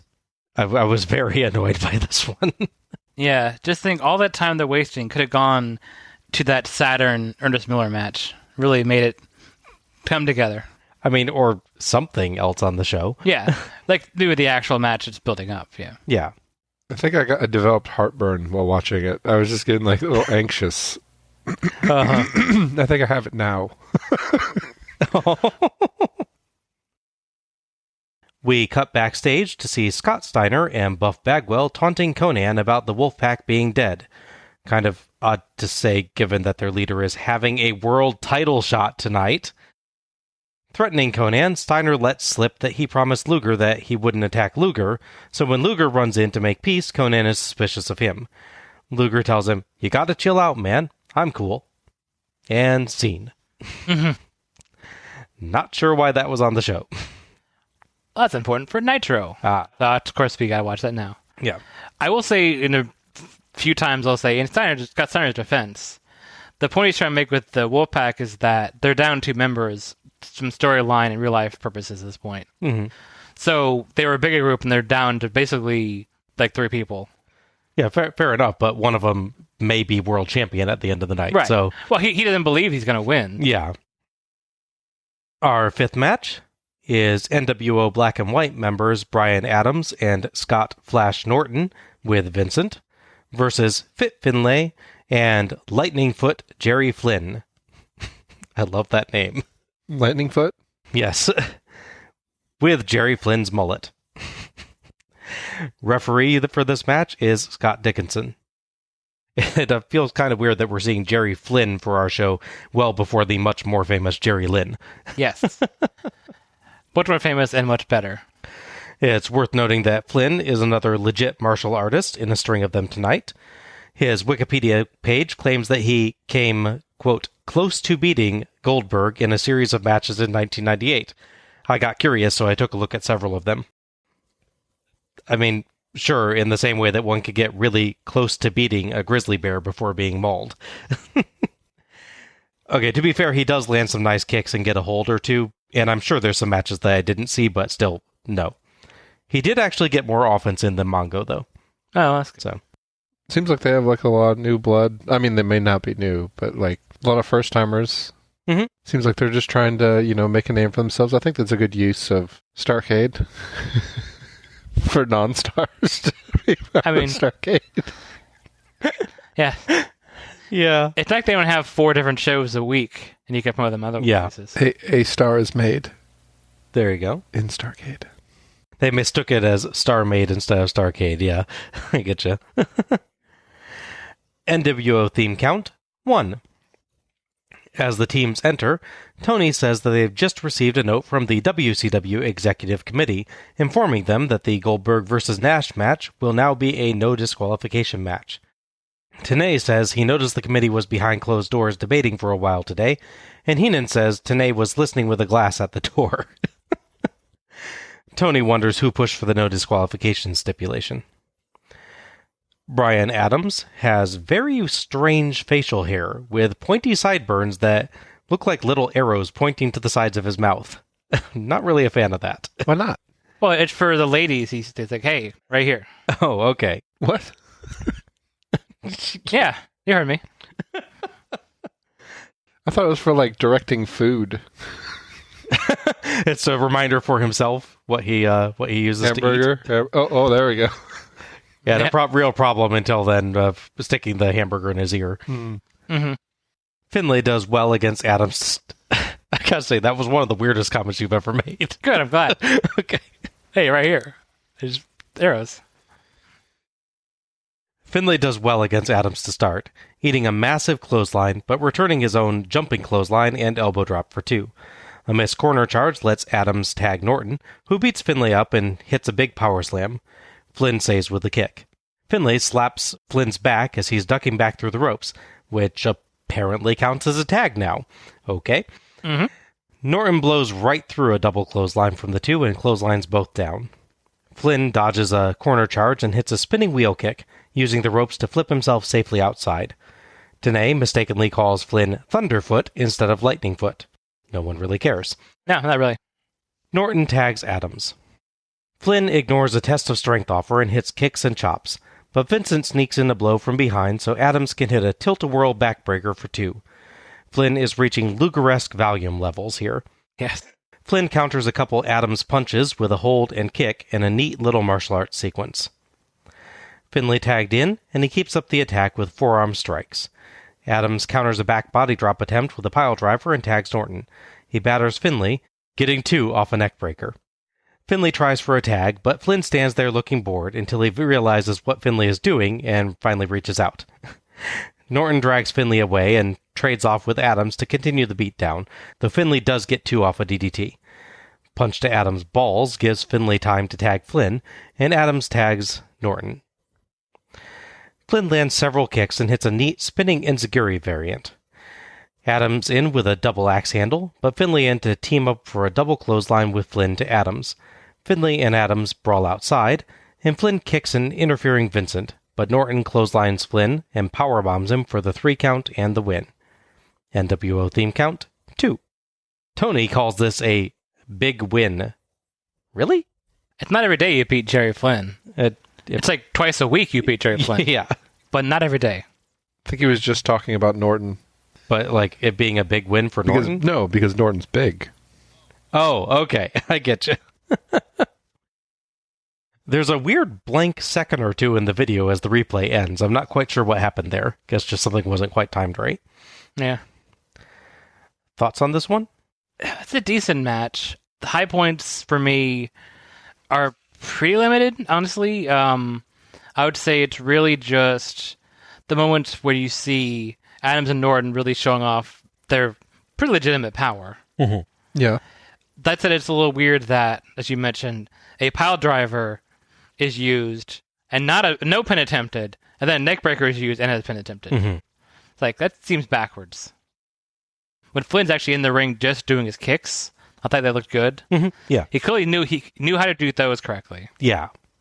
Other than that, I don't have a lot to it. My note was that there's just no oomph to the match. Mm-hmm. And I'm just really not sure why it's on this show. It's not like so bad that I want it off the show. It's just, it has to have some sort of significance to a bigger story or something. It's just, we need 9 matches and here's an extra match. It's a bad thing that we're saying that multiple times tonight. It is, too. yes. Yeah. This is one more match than the previous show, and it's definitely at least one match too many. Yeah. Mm-hmm. Well, maybe that's the NWO part of the show. True, they don't have a black and white NWO match, and it's such a huge part of events that they have to. So it's in the logo. Yeah. It would feel a little weird if it was WCW, NWO, Starrcade, and you didn't have... Well, you have the Wolfpack, they're NWO. They didn't say which NWO it is. Yeah, true. I just like Norton. They really played up his power in the thing. You know, basically people are trying to tag and take him down with teamwork, and he just basically takes out the team multiple times throughout the match. And it seemed like more of a showcase match for him than most anyone else. A lot of the other stuff, I was like, okay, when are they going to tag Norton? When are they bring him back in? Yeah. Because that's when the heavy-hitting stuff happens. I mean, either it's to him or he's dealing it out. Mm-hmm.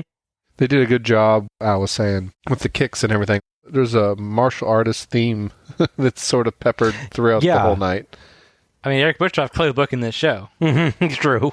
All we need is a motorcycle segment, and we'll know for a fact he's booking it. True. But yeah, I mean, I guess if there was a running theme for tonight, it's always a wrestler, or at least a striker versus a wrestler on some level, unless it's the first match, or first 1.5 matches. Mm-hmm. Really, the only thing real notable about this was Norton, for me. And the commentators do a really good job of building him up, too, when he's making those moves. If Norton was a big, important character, like as a overall, that would absolutely be, because this is why we need the showcase for Yeah, him. but I don't know that. But it's, Yeah. no, not I'm telling you that. Yeah, looking at it in a vacuum, No, it's I like, understand. oh yeah, they're building up this Norton guy pretty good. Yeah. No, I understand. No, I get that, yeah. I'm with you on that. Al's not, I'm sure, but Which part? because you don't like Scott Norton. I don't hate Scott Norton. I like Scott Norton pretty well, so I'm always confused about the brick pattern on his tights. that is true. I don't know. That's a little weird. I don't understand that. When I think Flash, I think brick wall. Yeah. Brick Burner, have we had Brian Adams in the show before? Because I don't believe so. I legit mix up Brian Adams and Brian Clark all the time. Oh, yes, me too. And Brian Clark I know we had. Brian Clark's the guy that almost got his neck flattened by Vader, I believe. Yeah. He had sits up when a splash and almost got murdered. Yeah, no, I believe this is our first time seeing Brian Adams. Okay. Yeah, this was okay, but I'm with you guys. There's no sense of any importance. It's just a match. There's some good power moves from Adams and Norton, and Flynn's kicks were quite varied and nice. Honestly, sometimes better than Cat's. Flynn just really doesn't have much in the way of personality other than martial arts noises. He's got moves, but nothing binding it all together. Finlay just kind of seems to be there too, though he feels like the dependable guy you put in to kind of keep everything going, which works well enough. He's lucky. Yeah. There's not much in the way of a story to this one or anything to raise it up. It's just a generic tag match, and like you, Al, I'm confused why this is even on this show. Flair wasn't ready. Yeah. I know we're trying to get too much of fancy booking, but I feel like if you could have just, no offense to Scott Norton, because he is still a alive and genuinely terrifying person. Even now, given the NWO importance, I could easily see if you'd swap them out for Scott Steiner and Buff Bagwell. Yeah. Oh, yeah. Two legit and big important people in NWO, and had them win a tag match. Yeah. That would have been slightly more important. And why are they not fighting Wolfpack members? I get Conan has a match later, but why isn't Conan's match Conan and Luger versus either these two or Bagwell and Steiner? It's like the entire focus of this year has been, as we mentioned at the start of the show, at least a large focus of this year has been Wolfpack versus Black and White. Right. What do we not get on this show? Wolfpack versus Black and White. I mean, absolutely. If you're trying to make a match to make that story important, do some version where you have Buff and Lex involved in the match. Mm-hmm. And since Luger is not involved in anything, put Luger in there. And the problem numerically is that there are only 3 people officially in the Wolfpack at this point. But you have the unofficial 4th person, which is Disco Inferno. So you have this, not that I want more Disco Inferno matches, but I was going to say, now I see why they didn't do it. Oh, yeah, there you go. Disco probably pitched that, and they're like, oh, yeah, hey, quick, you and Flynn get out there. Yeah. They could have made it more interesting and have Wolfpack and a NWO member on the same tag team. And not only they interfight, fighting, they might pull it together enough to win the match and then beat the crap out of each other. Yeah. Yeah. Yeah, it's just such a weird thing. There is no story going on in this match. It's just there to be a match. Yeah. Maybe it's just set there to set the tone so the next match be that much better. It's the pace car for the good show. planning. There's not a whole lot I can talk about with Norton and Adams without talking about other stuff, so we'll skip them for now. Jerry Flynn would get a personal feud later in the year with the person I mentioned before, Ernest Miller, which the Battle of Karate, which theoretically could be interesting. Fair enough, yeah. It would be very personal of you because Ernest Miller would cut off his ponytail. I know. Did he donate it to, like, kids that need I hair? hope so. Yeah. Locks of Love. Sorry for not knowing that immediately. Probably would have thrown it at them. The flip side, Finley would go from being the strong technical wrestler we see to going the direction Bob will not like, which is the hardcore direction. Oh, yeah. That's 99 for you at Finley. The Red Clover. Yes. Fear the Clover. Heenan is just asking how we'd like to be a fly on the wall of Eric Bischoff's dressing room when Bischoff's music hits. Early, as we cut to Mean Gene Okerlund, who introduces, to our great surprise, Eric Bischoff. A totally different song starts up. Bischoff pokes his head out from behind the Starrcade logo and waves, then walks out with a big smile. He fakes wiping tears from his eyes. I do actually like the short hair and beard look for him. Yeah. Supremely confident. Look on the face, Dean.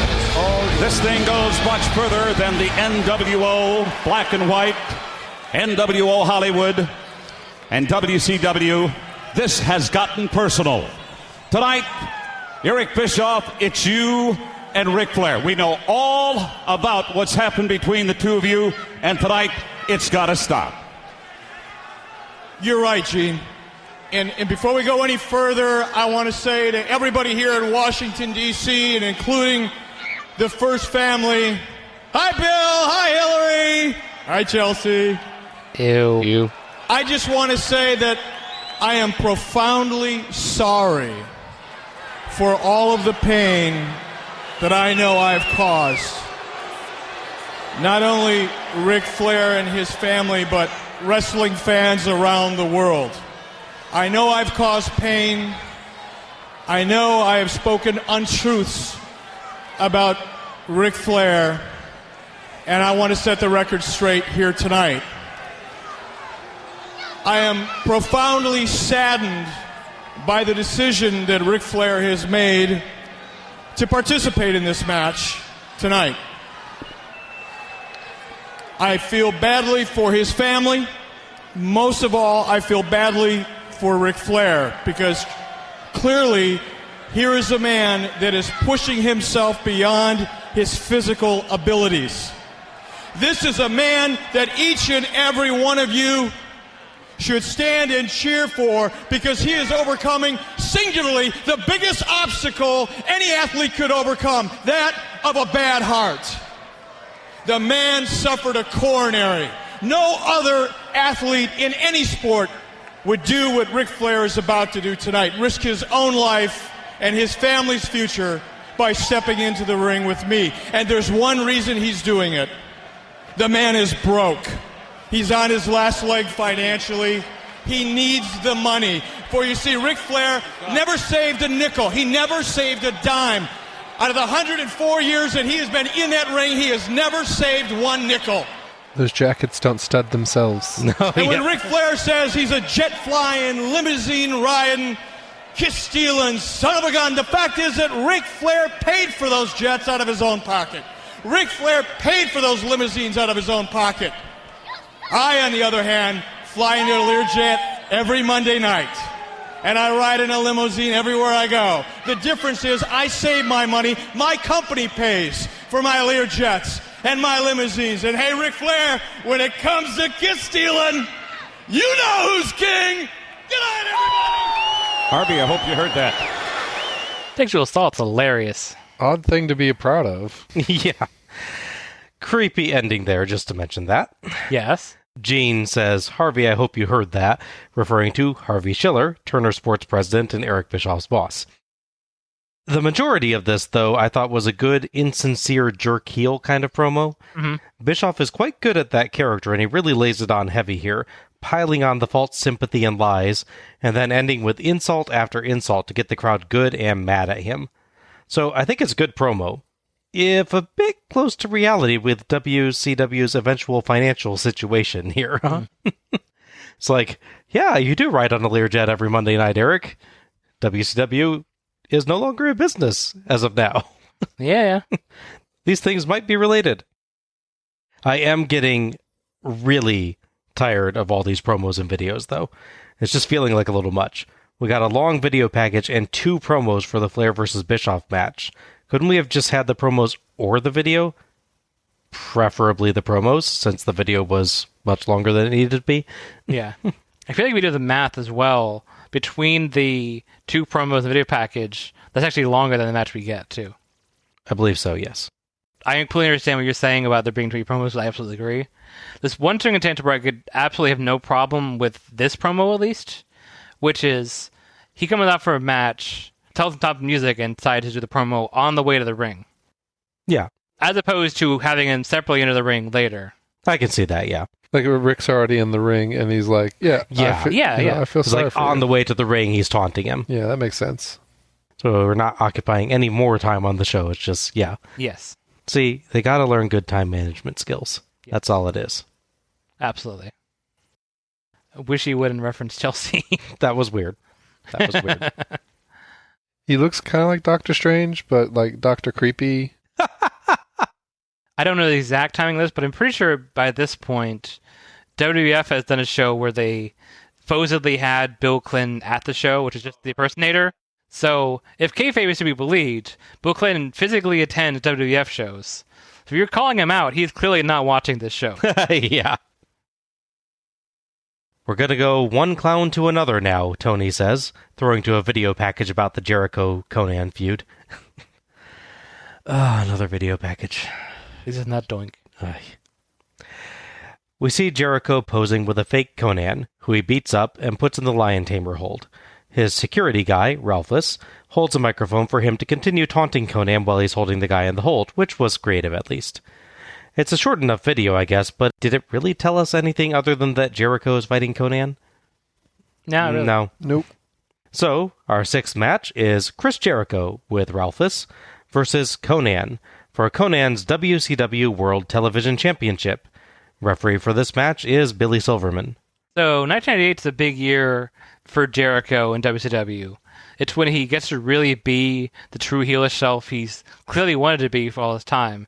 His early stuff in WCW, it's good wrestling-wise, but he's so stifled character-wise. He just smiles, he would just smile and cheer and then wrestle good matches, but has no character. Yeah. Now as a heel, his best work definitely happens there, for sure. He has a whole feud with Malenko, which we'll cover when we watch those shows, which is really strong. Off of that, he gets to win a couple titles, including the TV title, which he lost about a month before the show. It's in late November on Nitro, he loses it. It's when they're trying to build up the story where the Wolfpack is getting stronger. It's the show after World War III with Kevin Nash. Conan wins the TV title, so it's showing their direction going upwards. Okay. Jericho, in response to losing the title, would bemoan the whole event, claiming it was a conspiracy, claiming there was cheating. He's arrogant, he didn't get his way, so now he's going to be extra heelish now. Which includes the previous Nitro where he attacks Conan and takes the TV title, which is why he comes out wearing it on the show. Which they do eventually explain. Okay. Jericho has a rock star kind of outfit, and his rather strange hairdo. Long hair, but with an extra little bob on the top of the head. I never quite got that look. He invented the Snooki hairstyle before her, way before her she did. Reminiscent of the Maho Magic Girl series, popular manga. I'm not sure that you want your hairstyle to be reminiscent of the Maho Magic Girl series myself, but, why not? You know. As you mentioned, Al, he's wearing the TV title even though Conan is champion. His WCW theme has been replaced on the WWE Network version with his WWE theme. I'm guessing it's a copyright or licensing theme, but it's funny. Yeah. Jericho grabs a microphone. Oh, for crap's sake. I like Jericho, but really? But first and foremost, Ralphus and myself would like to wish all of the Jerichoholics a happy Jericho holiday. Okay, that got me. Jericho Hanukkah? Second of all, in a couple seconds, Conan, a.k.a. Baby Huey, is going to come out here. He's going to start talking, and to be quite honest with you, I guess I'm just not hip enough because I don't understand what this guy is talking about. I don't know what rowdy rowdy means. I don't know what bowdy bowdy means, but I can tell you this. I am the man of the hour, the man with the power, the man too sweet to be sour. I am the woman's pet, the man's regret, the man with the voice, the Jerichoholic's choice. The choice of the Jerichoholics to be the greatest television champion of all time. And for gosh sakes, baby Huey, show some fashion sense, show some je ne sais quoi, like Ralphus and myself. Pull up your pants, because your drawers are hanging out. Daddy-o, thank you. Yeah. I, again, have no idea why we needed both this and the video package. You run video of Jericho cutting a promo, then Jericho comes out and cuts a promo. Yes. Why? Also, why Baby Huey? I don't know. I don't know. Otherwise, again, decent, arrogant jerk promo. Jericho is good at doing promos. It's just, I'm very much done with all the promo segments tonight. It's nice to see Ralphus on the show. Yes, it is nice to see Ralphus on the show. Jericho's good too, I guess. Who's Ralphus? He was a truck driver, I believe, right? I believe so, yes. And Jericho saw the guy, thought he would be fun to have on as his security guy slash bodyguard slash guy to accompany him to the ring. And yeah, the idea in Jericho's mind was a good, serious character should have a big, scary bodyguard. But he's Chris Jericho, and he's a more comedic character, so his bodyguard should look even less intimidating than he is. Yeah. Okay. And he liked the gap tooth smile that Ralphus had. I mean, it makes sense to a certain degree, but I was just trying to see what the background was. Yeah. That's pretty much it. He's just, he thought it'd be a funny part of the character to be like, this kind of chunky guy is my bodyguard, rather than a big intimidating dude. Yeah, it was Jericho personal security, muffin top. Yes. He couldn't afford shirts that fit. It was really sad. Yeah. Yeah, that was the part that I was like, all right. Well, they didn't have money to buy a longer shirt because all the weird jet money they're spending on Eric Bischoff. Yes. Conan enters. NWO Wolfpack theme 1. Ding. I hate the Wolfpack theme. I think it's the kind of crappy sounding wolf howl that it starts with primarily. And much like the NWO theme, just how often you're going to hear it on some shows. So have you turned your back on the Wolfpack? Because I told you you're not supposed to do that. Yeah. Conan grabs a microphone and runs through a bunch of catchphrases. It's not a real promo, so I'm not playing it. He's rowdy, rowdy, and bowdy, bowdy, Like Jericho, I am somewhat confused about what that means. Play Master P. The actual match begins, finally. Hooray. It's mostly even to start, with strikes and some acrobatics, including a Conan dropkick to a seated Jericho after a monkey flip dodge, and a Jericho spinning wheel kick. Conan finally clotheslines Jericho out, and Jericho hits the barricade, but Jericho pushes Conan aside on a dive into the barricade himself. Jericho moves the steps, but Conan reverses a whip to send him to the barricade instead. Jericho uses the ring post. Back in, a Jericho suplex and a showy flexing pin with one foot. "Come on, baby!" Yeah. Jericho yells, but gets two. That was good. Tony, I think, mentions that has not worked for him once, but he keeps doing it. Correct. Jericho keeps telling Silverman to ask him on a rear chin lock. Another Jericho tradition there. Mm-hmm. Conan gets a boot up on a dive, whips Jericho to the ropes, and follows right after with a nice rolling clothesline. Jericho tries to go up and over on a corner whip, but Conan catches him, slams him, and flips over into a pin for 2. Nice spot. Mm-hmm. Jericho comes back with a jawbreaker and a clothesline, then his running second rope moonsault, the lion salt, for 2. Conan rolls out, and Jericho tries a springboard dive, but Conan shoves him into the steps that Jericho moved earlier. Ow. Yeah. Back in, that gets 2. Jericho tries the lion tamer submission hold, but Conan grabs the legs to block, so Jericho catapults him into the top rope instead. Conan fights back with kicks in the corner, but Silverman tries to force a break, and Conan accidentally knocks him out. Jericho hits Conan with the TV title, wakes Silverman up with a slap, and gets 2.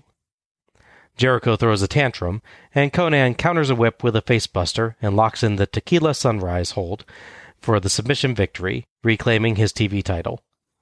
NWO Wolfpack theme count, 2. So, what was the point of that segment with Steiner and Bagwell threatening Konnan earlier then? Was that just entirely pointless? Mostly. Yeah. Seems like if you're going to threaten the guy, you might want to maybe stop him from retaining his TV title. Yeah, I can see that. That seems like something you might do.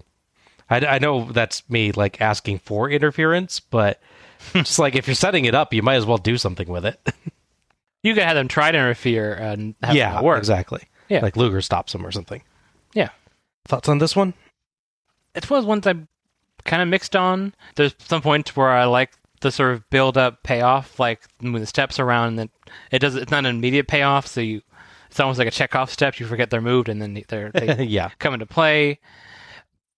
The other side, though, is, I don't know, there's not a lot of heat to this, for me. Jericho does play a really good heel, don't get me wrong. That's always been his strength. Yeah, him doing the posing taunt and, the yelling at the ref and stuff.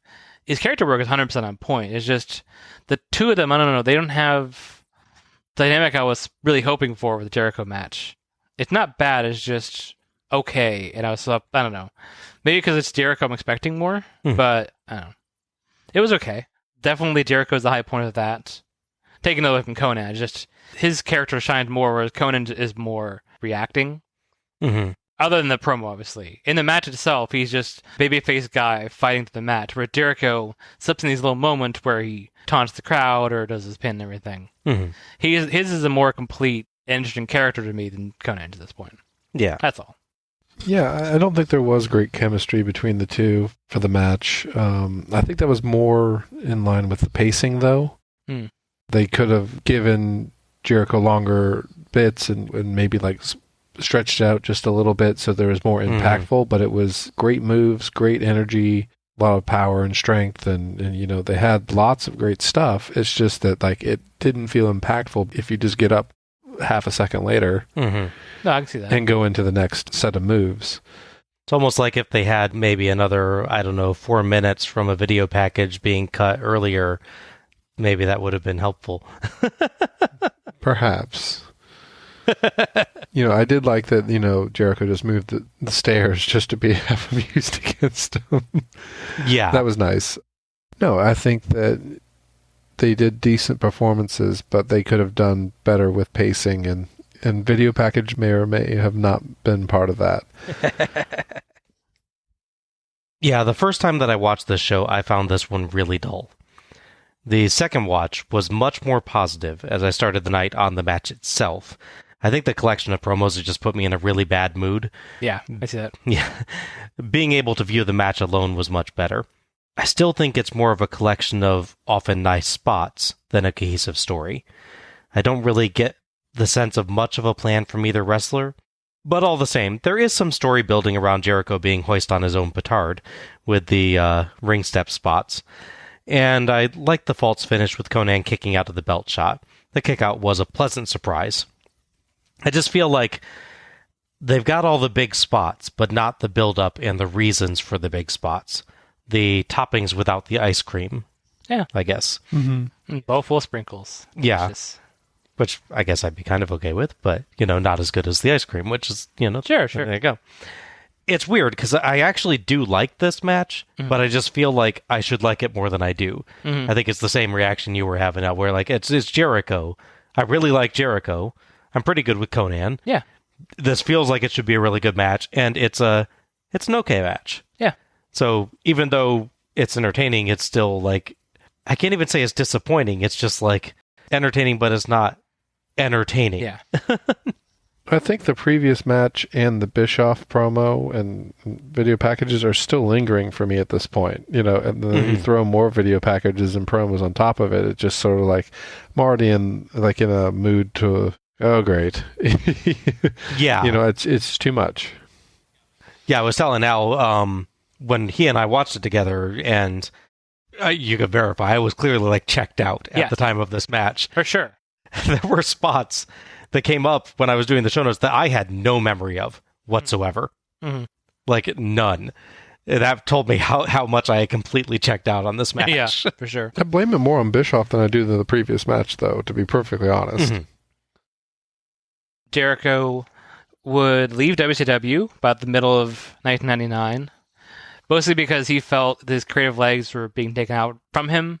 He tried to start with Goldberg, which nobody would help him with, basically. Goldberg refused to even acknowledge it, which temporarily makes sense, but there's never the payoff it should be with Goldberg beating him up properly. So that sort of set him in the mindset of, I can do whatever I want, but I'm not going to be able to deliver fully because they're not letting me. Yeah. So he signed with WWF and obviously does quite well there. Yes. For many years. Yes. And obviously he's still going strong today. Yes. All that stuff with Scott Steiner and Buff Bagwell threatening Conan pays off on Nitro the very next day, where we have a match between the two, which due to some lots of interference and missed time assistance with Lex Luger leads to Scott Steiner win the TV title. Okay. Why are we using the pay-per-view to set up the free show? Yeah, that's a good point. Jeez. Note for historical purposes, 1997 show did not have a TV title match. Its champion at that point was Disco Inferno, so Yeah. I'm not disappointed that we didn't have one. But that is the exact same trend. They have the very next Nitro, he loses the title to Booker T.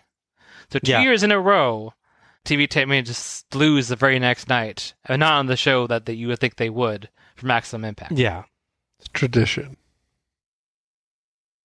We cut to Lee Marshall with The Giant at WCW's internet desk. Poor Giant is curled up really tight behind the desk, like there's not enough room for him to fit. Yeah. I think it's pretty safe to say anybody that's felt that choke slam wants nothing ever to do with you again. But you look at Diamond Dallas Page. He took that horrific choke slam from you. He got out from it, kind of laughing in your face almost by showing up here tonight What are you at trying to say? Starrcade. What are you trying to say?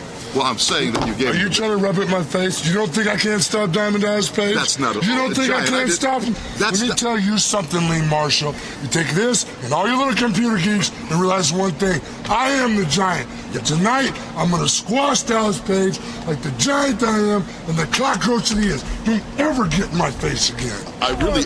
It wasn't a personal... It was... I was just talking about the choke slam. Wow, can we stick with this? Can we go... Lee Marshall may be getting choke slam. We wouldn't miss that. A short and fair enough bit here that built up how annoyed Giant was at Page's resilience, but dang, there's a lot of promos on this one. I'm not sure that this added much beyond what's going to show in the match itself, myself. Yeah. I did love Tony asking if they can go back and see if Lee gets chokeslammed, though. That was hilarious. At least it was Lee Marshall, not Mark Madden. That's always a positive. It wasn't great. I thought it was a little playful.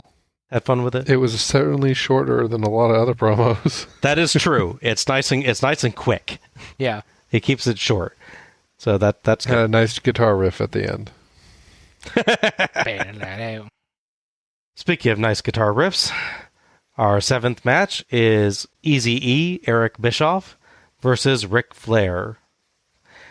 The referee for this match is Charles Robinson.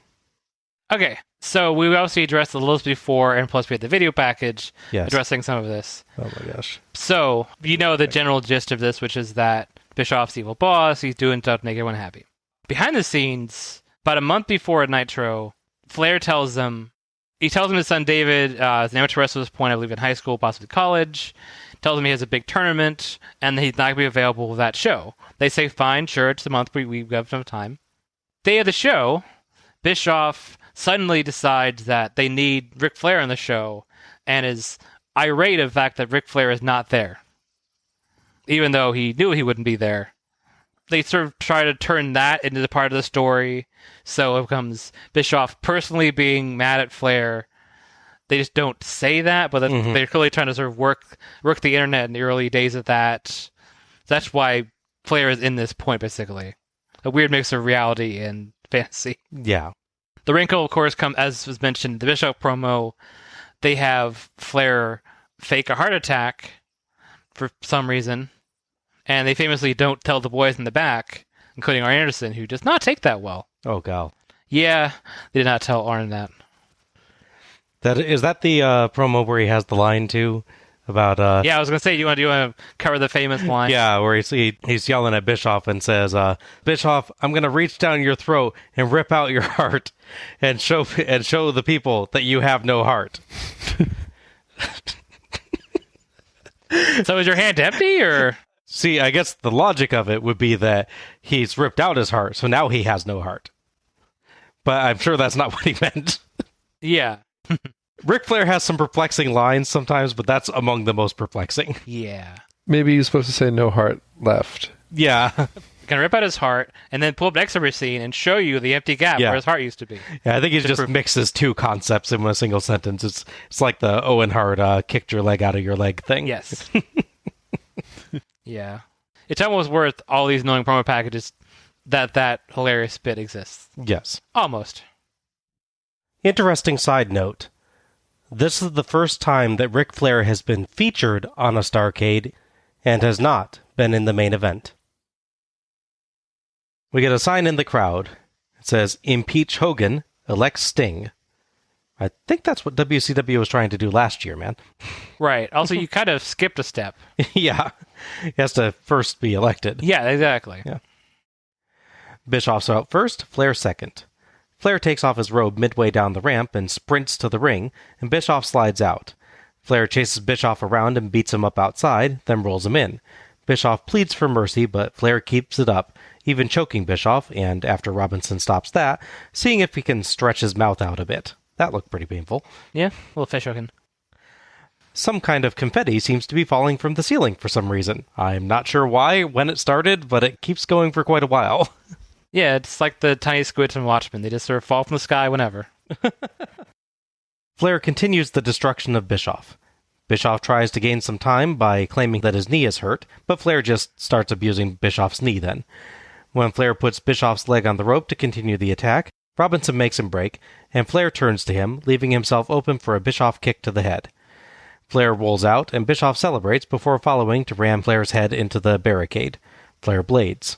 That was fast. Shocking. Bischoff takes over in the ring with good kicks and bad punches, but a Flair punch to the balls turns the tide. Tony says that Flair should do it again. Flair does. DQ? Nah. Flair rips Bischoff's shirt off. We don't need to see that, Tony says. But Robinson tries to force a break on corner punches, and Flair knocks him aside. Robinson is down as Flair props Bischoff on the ropes, gets a good run-up, and kicks him in the crotch. Tony jokes that Flair will be punting for the NFL. Flair belly-to-back suplex, and he asks the crowd if they want more. They do. Flair stalling suplex and figure 4 leg lock, but Robinson is out. Kurt Hennig, in nice blue suit, runs down and slips Bischoff some kind of object, and Bischoff slugs Flair in the face with it, then wakes Robinson and slumps onto Flair for the 3 count and the win.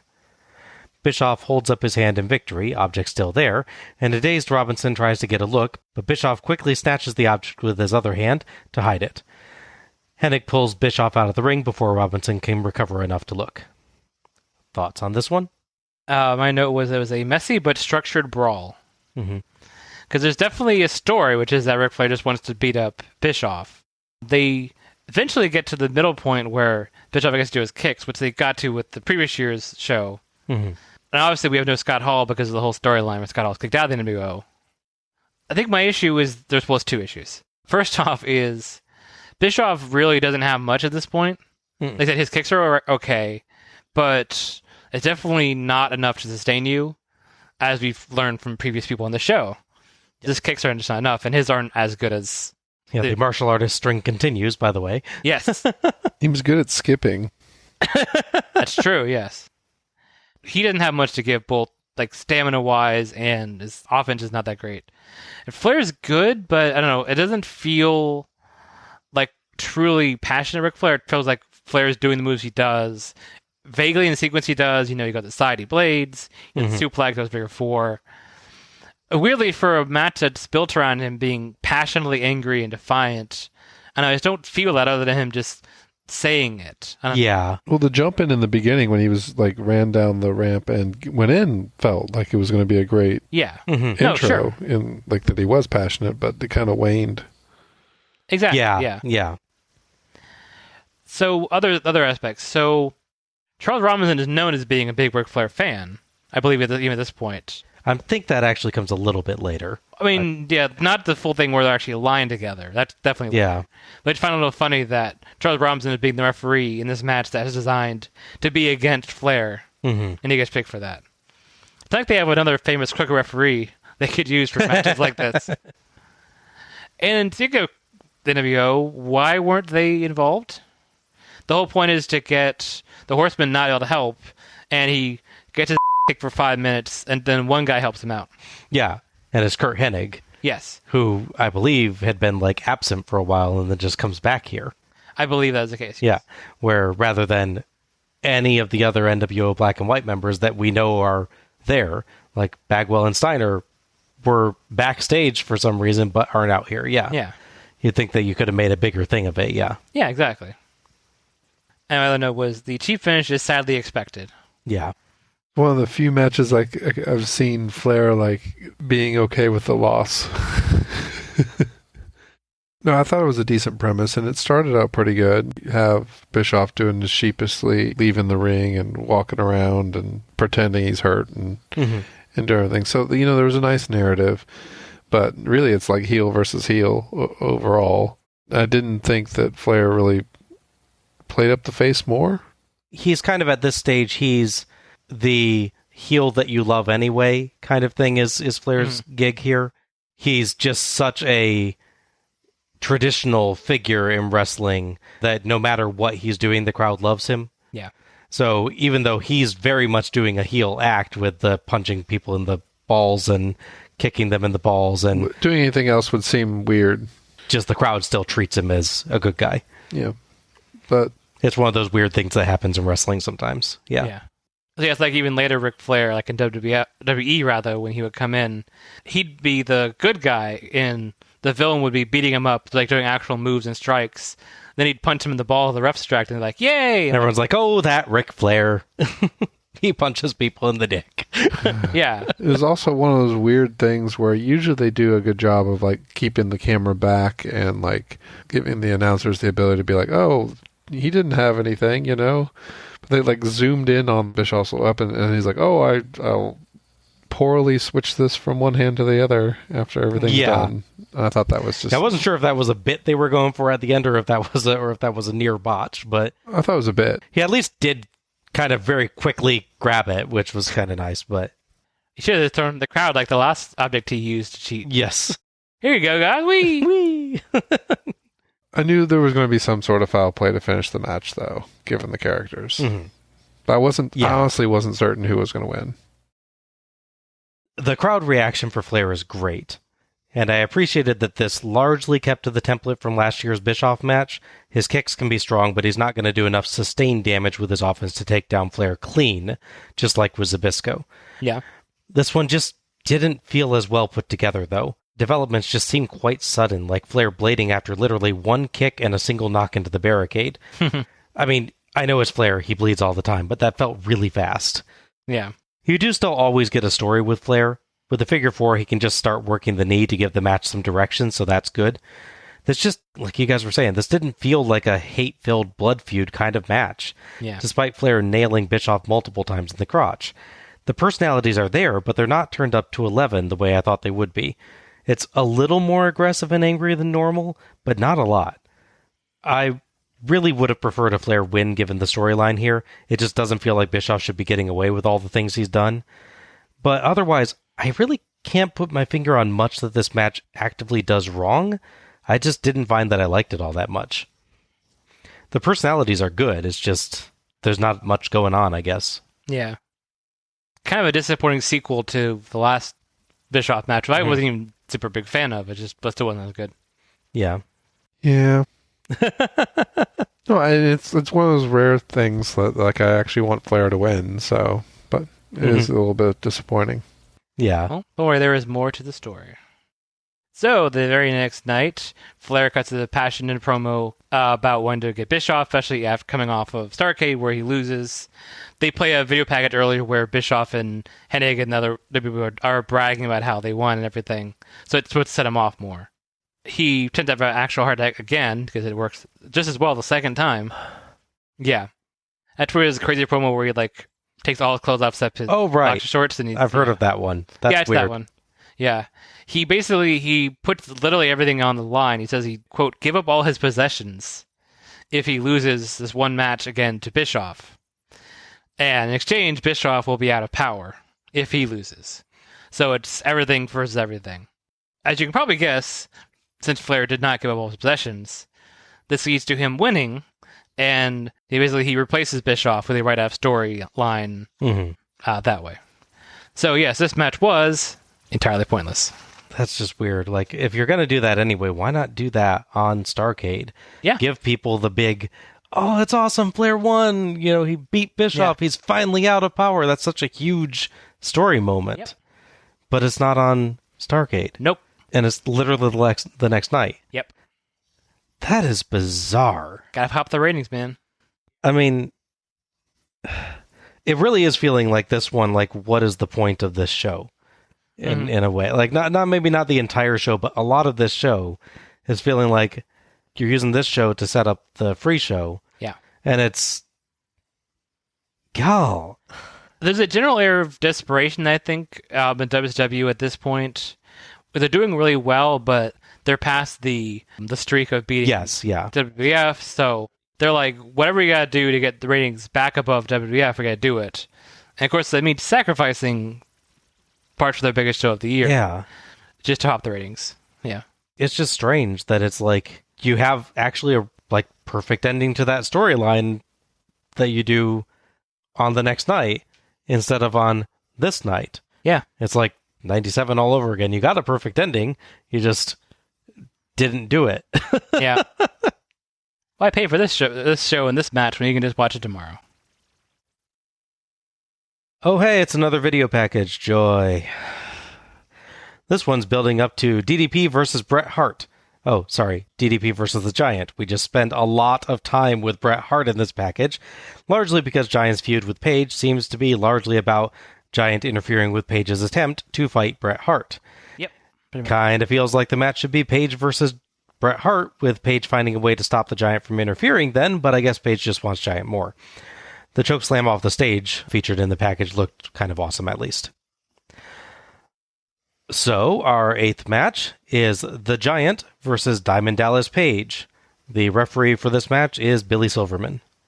Story going into this match is that DDP would lose his U.S. title due to some shenanigans involving the Giant, as they don't outright say, but definitely imply pretty strongly in that video package. At this point, by the way, Bret Hart is aligned with the NWO. He's part of the Black and White group.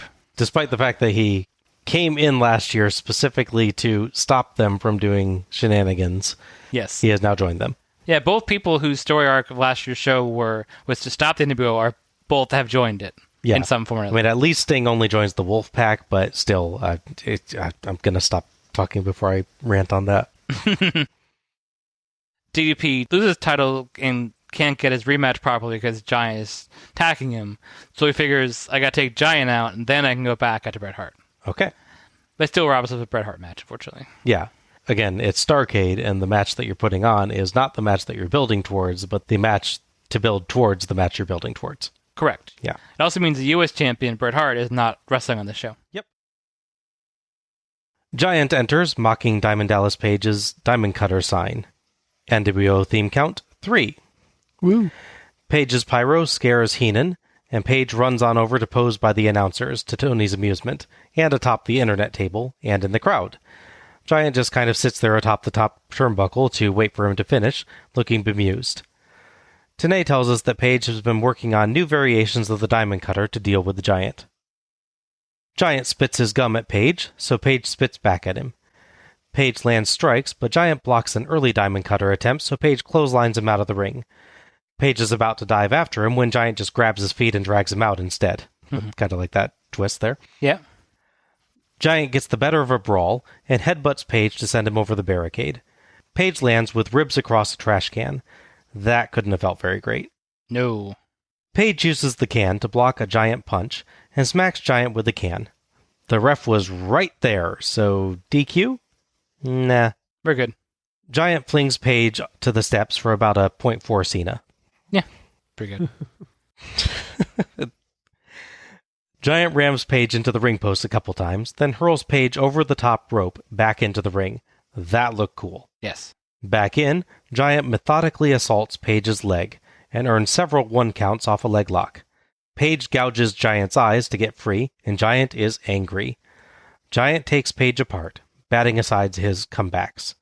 A battered Page uses Giant's own body to pull himself to his feet as the crowd claps for Page, but Giant just tosses him into the air and catches him into a bear hug. It doesn't last long. Giant sends Page absolutely flying with a slap, shoves away a diamond cutter attempt, and hits a monster power slam. Page is dead. But Giant stops his own pin twice and tells Silverman, "I'll pin him when I'm good and ready." Giant mocks the diamond cutter sign.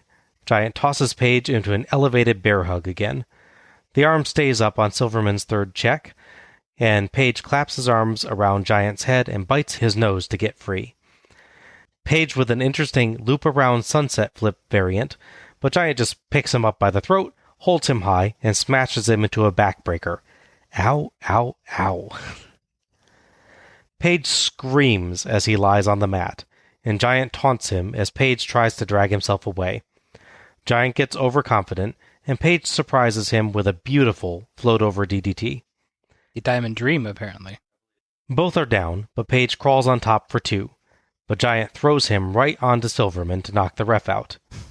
Bret Hart charges the ring with a chair, and Giant holds Page, but Page escapes and Hart nails the Giant. Page punches Hart in the crotch to send him rolling out, and crawls on top of the Giant as Silverman awakes, but only gets 1.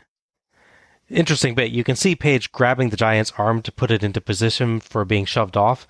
I wonder if Page was improvising to get shoved off particularly heavy, or if Giant just forgot a spot there. I can go either way in that. Yeah, probably the former, but yeah. Page nails Giant with a great diving clothesline and shoulder block off the top turnbuckle, but Giant grabs him by the throat on a third dive. Giant sets Page on the top rope and tries a chokeslam, but Page flips over him to turn it into the diamond cutter in midair for the 3 count and the win. Awesome ending spot there. Lots of people doing the diamond cutter sign with Page as he celebrates. A recovered Hart threatens to re-enter with the chair, but Page turns his way and Hart backs off, telling Page to come for him instead. Giant wakes up and drags himself to his feet. Page keeps an eye on both of them, and goes for Hart when Hart thinks he's not paying attention, and Hart finally backs off. Thoughts on this one? So it's an interesting one for me because the story, which, as we know, DDP meticulously laid out and probably a binder full of yes of notes and drawings and descriptions, is very strong. It's a really good story of DDP literally and figuratively fighting upwards to get his victory. All his stuff that wouldn't work on a smaller opponent is just not enough to take out the Giant. He can take these big blows, and any move he does to counter is almost twice as strong as anyone else's move to counter out of it. Yeah. Everything he has to do harder, and he has to do better. They build the diamond cutter nicely throughout the match as well. There's a lot of really good spots, and obviously builds up to the ending really well. I'm a little confused as to how Giant no-sell kicks in the balls, though. It's part of the build-up to the finish. God, I don't remember even seeing that. So he catches DDP on the third jump. DDP kicks him the balls, and he really no-sells it and puts him on the top rope. Maybe it was supposed to be the gut or something instead. I don't know, but yeah. It's very few that he just no-sells that. I didn't even notice it. Oh, yeah. Well, they make a point of it didn't phase him or wasn't enough. Maybe he knows the iron stance from that one Kung Fu movie. Invincible Armor, yes. Yeah, Invincible Armor, yeah. That's the one. You don't forget movies like that. Iron Skirt. So all of that's really good. I think my problem with the match as a whole is that at this point, the Giant just can't really keep pace for that. Mm-hmm. There's a lot of points where Giant stops and poses. In that second bear hug, he's clearly sort of leaning in. You can see him definitely catching his breath. Mm-hmm. This is kind of a shame because everything's put together really well. When he does the big moments like the choke breaker, the knee, that was insane. Yeah. And throwing him around, all that's really good, but he can't quite do everything clearly as fast as Page would be able to keep the match going. Mm-hmm. Especially seeing his pace with Hennig. Yeah. If this was 1997 Giant, physically, the match would be, I don't know, 40% faster with less pauses, everything else being the same, would be really, really good. For me, it's good. It definitely showcased DDP, showing him fighting from beneath, fighting through the pain, coming creative finishes, and hitting a big moment to impact the match really well. I can sort of get past the interference because it didn't really affect things that much. Yeah, again, it's undone. Exactly, yeah. But for me, it's just a case where it's not to its fullest effect because Giant just doesn't have the physical ability to do the match as fast as clearly DDP wrote the match out. They cover parts of it. It's not like it's really fast DDP and then super slow Giant. There's just enough pauses there because he clearly has to catch his breath and maybe has to remember how much stuff Page wrote up for the match that throws the pacing off for me. It's good, it's not what it absolutely could be because of that. He does give us chunky guy muscle pose though at one point, absolutely, which was wonderful. Yes. It's one of the few pauses to catch his breath bits I have no problem with. Very big surprise ending for me. I was expecting the Giant to pull through at the end. Mm-hmm. I think there was some title movement from there. Like, I thought there was points where DDP would come out ahead and there's points where the Giant would.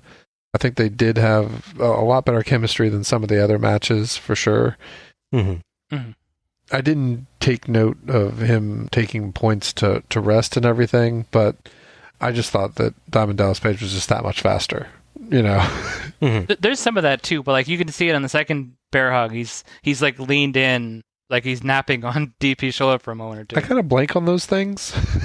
Whenever the bear hug shows up, I kind of just go to like a little happy place, and then yeah, 2 or 3 other moves later, I'm like, oh, okay, good.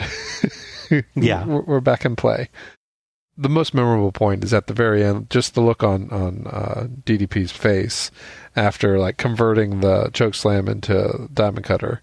Yes, it was enough for me to be happy with the outcome. Mm-hmm. Even though I really kind of just wanted to see Giant win this one. Usually he's just kind of cannon fodder. Yeah. What'd you think of the transition into the Diamond Cutter there? Honestly, I thought I didn't even really notice it. I had to go back a couple seconds just to make sure that it was that. But it looked like, they both fell to the mat, and I guess DDP fell the right way. This is the first way I thought of it. It's a good example of using a bigger opponent's weight against him. Mm-hmm. Yeah, and this is what DDP became very famous for, is the sheer variety of ways that he can turn things into the Diamond Cutter over the course of his career. Yeah. Like whatever finisher or big move my opponent has, I will find a way to make that turn into the Diamond Cutter at some point during my feud against them. Yeah. It's always exciting to see that happen. And obviously a certain young upstart coming a few years from now would take that and do quite well as well. Yes, yeah. Randy Orton has very much inherited that gimmick with the RKO out of nowhere thing. Yeah. It's a fascinating element of Page's character that it's one of the reasons I really like Diamond Dallas Page. Oh, sure. For me, this was very, very good. I'd been fading really badly on this show, but it woke me up. It has a slow pace, but a ton of drama. Giant takes his time decimating Page, who after an initial flurry just can't get anything solid going, but just won't die. Mm-hmm. Giant looks awesome and powerful as he makes full use of his size to utterly dominate Page, but Page gets to look great in just flat out showing fighting spirit. Yeah, absolutely. The whole match is built around Page just trying to live long enough to find an opening for the Diamond Cutter, probably the single most powerful move in WCW right now, and it had me on the edge of my seat. Little slowdown in the middle for some bear hugs, but they keep those relatively short. The rest of this match was Page making Giant look like the biggest and most powerful ever, and expertly using that to get the crowd's sympathy. I loved this match, and at this point in the show, when things have been getting quite dull, this was exactly what I needed. A well-booked match with a ton of drama and a strong storyline performed by two excellent wrestlers with a full grasp of their characters and the tale that they want to tell. I definitely get your point on it that this could be even better, and I agree. Yeah. I mean, if we had earlier Giant unquestionably, this could be better. It's by no means a bad match. Yeah. But just for me, it's a good or even great match all the same. Mm-hmm. And at this point in the show especially, oh my gosh, was I thankful for it. No, absolutely, yeah. I had the same reaction. I was like, oh, okay. Yeah. It's starting to get good again. It's like, oh, yay. Something I can be interested in. Biggest thing to address, no accidental pun intended, the Giant. What happens with him in WCW? Well, he leaves WCW. Yeah. He would show up at WWF's St. Valentine's Day Massacre in February as the surprise weapon for Vince McMahon, both the story and company-wise. Mm-hmm. So this is a nice match for him to have a big moment and then basically leave. If this is a swan song match for you in a company, you got to be pretty proud of it. I don't know if it's literally his last match, but it's his last real big match. Yeah. So yeah. They never really truly get back to the DDP versus Bret Hart story, at least not on pay-per-view. It's kind of a shame. Yeah. Because this is like him beating Giant to get to him, but then... Right, yeah. What actually happens is on a Nitro a bit later, Bret Hart loses the title to Roddy Piper. Woohoo! Oh, okay. Yeah. I note a scant 7 years and 1 new hip after their famous battle at WrestleMania 8. Oh my gosh. So the trade-off is DDP does not get his big shot against Hart for the U.S. title because it goes someone else, but his fortunes do improve quite a bit in April. That's all I will say. Tony says, we're on the threshold of the biggest world title match ever. Look, it's a big match, but again, this is really bigger than last year? Or bigger than the Flair Dusty match for the title and $1 million? Or Flair Vader with Flair's career on the line against the title? Oh my gosh. Well, and even if you're accepting the condition they put on at some point, which is the biggest world title match this year, you still have the famous match, the Georgia Dome, with Goldberg unseating then champion Hulk Hogan. Yes. While still U.S. champion, by the way. People won't forget that. Yeah. It's the second biggest rating they ever got in the show. Yes. That was in June. Yeah, it's just strange. And Goldberg's streak is always on the line. So correct. It was on the line when he won the title the first time, yeah. Mm-hmm. Yeah, it was on the line when he had a match against DDP for the title at Halloween Havoc. Yes. You know, I don't get that line.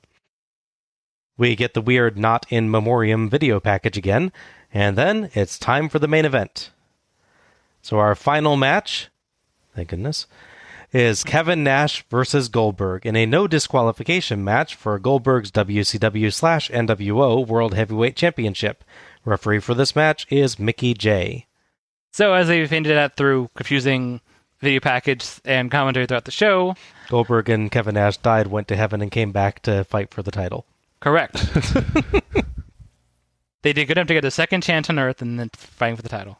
No, the big story throughout 1998 is the two factions, both wanting control and wanting power. And of course, the problem is that the world title is held by Goldberg, who was undefeated. Yes. That leads to World War III, arguably the weirdest, most complicated match they've ever booked in WCW, which I'll look forward to that when we do the series on that. I am not looking forward to writing the match recaps. Kevin Nash wins the World War III match, the last one they do, thank God, and gets his shot to, once again, gain control, gain powers, lead the NWO Wolfpack in this case, by defeating Goldberg. Michael Buffer kind of oddly describes this as a mandatory match, which I guess is because of the World War III thing, probably, but still, if a match is on the card, isn't it always mandatory? Though I guess last year kind of proved that wasn't the case several times. So. Well, and Kevin Nash's match was definitely mandatory before he just didn't show up. Never mind. Point retracted. Buffer seems to take special joy in doing a particularly elongated, "Are you ready?" tonight. I'm glad he's having fun. Nash is out first. NWO Wolfpack theme count 3. Weird line in Nash's intro from Buffer. Although he is a native of Detroit, Michigan, his accomplishments and glory for professional wrestling make him a citizen of the world. What? Huh. No, really, what? I kind of glossed over that. Yeah. Every watch the match, I just glossed over that. I mean, like they have like diplomatic immunity, or what are they trying to say? Yeah, I don't know what the heck. I was more stuck on him being listed as a founding father of the NWO. Yeah. Which is accurate, but it's a weird way to say it. Weird way of saying it, yeah. It's probably because they were in Washington. Yeah. Nash signals that he wants the belt. Obviously. We get the full Goldberg entrance this year, with him walking all the way from his locker room, flanked by security, signing an autograph for a kid, and finally arriving on stage. He takes it a little close to the Starrcade symbol and nearly bonks his head, but makes up for it with his awesome stand in the midst of his spray of pyro. It always looks cool. Buffer says that he's defeated 174 consecutive opponents without a loss. The rest of the show, they've been saying 173. Maybe one of the 173 wins was against two guys? I don't know. One of them was especially heavy, so... Okay. Was it Roadblock? Yeah, probably. Buffer calls the world title the WCW/NWO world title. That's why I've got it that way in the intro. I didn't realize that was ever a thing, but I guess that's the branding this year overall. So it was like they spray paint half the individual That would be hilarious. Goldberg hands the belt to the ref, and Nash takes it for a moment to try it on, and smiles tauntingly at Goldberg. But his expression turns very serious as the bell rings, which Tony points out. The arena looks like it's in the midst of a deep fog with all the lingering smoke from all the pyro. It's a scary match. Mm-hmm. It's not Halloween Havoc, come on. Dueling poses to start. Nash gets cheers and booing, and Goldberg just gets solid cheers. Nash acknowledges the disparity with a nod to Goldberg. They test each other's power to start, locking up and wrestling around the ring. Goldberg proves the stronger by easily lifting the taller Nash for a backdrop to escape a side headlock, and Nash rolls out of the ring. We get a quiet Goldberg sucks chant from Nash fans, and a much louder Nash sucks from the Goldberg fans. Back in, Nash hits a knee strike to take control, and lands punches, knees, elbows, and forearms, but when he tries a boot choke, Goldberg takes him down and batters him with punches and his own choking. That escalated quickly. Yeah. Surprising submission section as Nash tries a pretty good cross arm breaker, but Goldberg slips free and puts on an ankle lock. Nash gets the ropes, and Goldberg breaks as Heenan points out that Nash's height allows him to pretty much reach the ropes from anywhere but dead center of the ring. Not sure why that matters so much in a no DQ match, but good point anyway. Yeah, there's a thing where rough breaks still happen, Yeah. rope breaks and all that. Yeah. It makes no sense. Goldberg takes over with quick striking. A monstrous punch knocks Nash down, but Nash pulls Goldberg into the second turnbuckle and stands on his neck, but breaks at a 4 count from Jay. Again, this is no DQ, so why? He's just very polite. Yeah. I guess he is a face, so, you might not actively break all the rules even in a no DQ thing. I don't know. Sure. Goldberg dodges a big boot and hits the spear, but when Goldberg drags a dazed Nash to his feet for the jackhammer, Nash proves me wrong on the rule-breaking thing by punching him in the crotch. Goldberg expertly sells his balls. Weird thing to say, but that just looked really legit. Yeah. Nash gets 2 counts off a side slam, a nice elbow drop, and a rope drop. Goldberg fights back, but a Nash clothesline gets another 2. Goldberg's spinning neckbreaker leads to a sideways suplex for 2 3/4. Goldberg hefts Nash on his shoulder, carries him one-handed, and slams him for 2 9/10. Goldberg is just amazingly strong. Yeah. Shocking flying spinning dropkick by Goldberg, but Disco Inferno runs in and gets killed dead by the spear. Bam Bam Bigelow runs in, but gets sent out of the ring by a Goldberg clothesline. Goldberg gets ready to spear Nash again, but while Nash is struggling to his feet, and Ref Jay is watching the security staff try to deal with Bigelow, Scott Hall, dressed as security, climbs on the apron and zaps Goldberg with a taser. Hall blends in with security to retreat, and an unaware Nash hits the jackknife powerbomb on a stunned Goldberg for the 3 count and the win. NWO Wolfpack theme count 4. Nash gets the title and breaks the streak, and the crowd seems split on this. Nash sees Goldberg still down and struggling with the after effects of the taser, and gets an uncertain, confused look on his face. Thoughts on this one? For me, it's a pretty simple match. Kevin Nash being conniving and just using experience, and Goldberg is just ridiculously strong. Yes. The commentary does play it off really well. They talk about how he pushes the way out of the corner stroke, for instance. Yeah, that's something they'd never seen happen to Nash before. Yeah. Yes. So there's a lot of that going on, which is really good. Likewise, Goldberg has weird moments where he'll suddenly do a spinning neckbreaker or that spinning kick you talked about. Yeah. Which is I thought it was actually done slightly better than Jericho's weird jumping back elbow bin kick thing, his match. Just weird, the two people doing like that, you'd think it'd be Jericho 100%, but Yeah. in this case, no.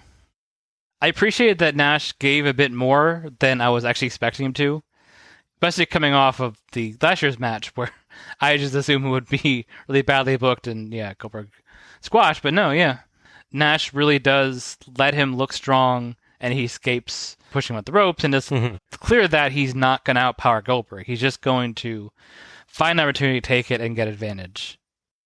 The advantage is interesting because it's both not at all important to the match and very important to the match.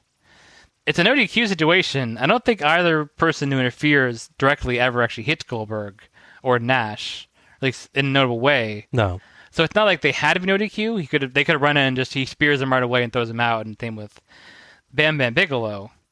But then it's very important because Kevin Nash actually looking the other way when Scott Hall comes in, but also the ref's looking away too. Yeah. As if the ref saw it, he'd be like, oh, well, I should do nothing. Yeah. The ref doesn't hear it? Yeah, you wouldn't hear a taser. I mean, come on, it doesn't make any loud noises or anything like that. Yeah, no. Right? Tasers aren't electric. They're psychic, and you only hear them in your mind. Okay. Yeah, I can't explain it either, man. But, I mean, yeah, it's no DQ, basically just kind of for that ending spot, except that the ref is looking away the entire time anyway, so why does it matter that it was no DQ? I was thinking of that tag match from '86 Starrcade. Oh, right, the Jayhawks versus the Russian team? Yes. Yeah, the finish is them hitting with the chain while the ref's back is turned, as if that mattered. Yeah. Yeah. But yeah, it's a decent enough match. It's nice back and forth. Realistically, it's just a shame that they go the direction they do to have that convoluted, screwy finish to it. Awesome match. A lot of great big moves.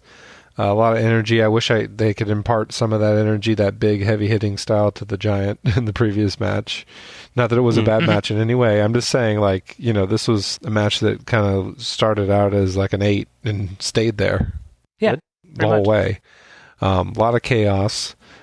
With the DQ, the no DQ, I like that they still count things out and try to get them to break a hold, not necessarily because you can't tap out or whatever, I guess you can, but it kind of breaks the monotony. Like if you're just holding a hold the whole entire...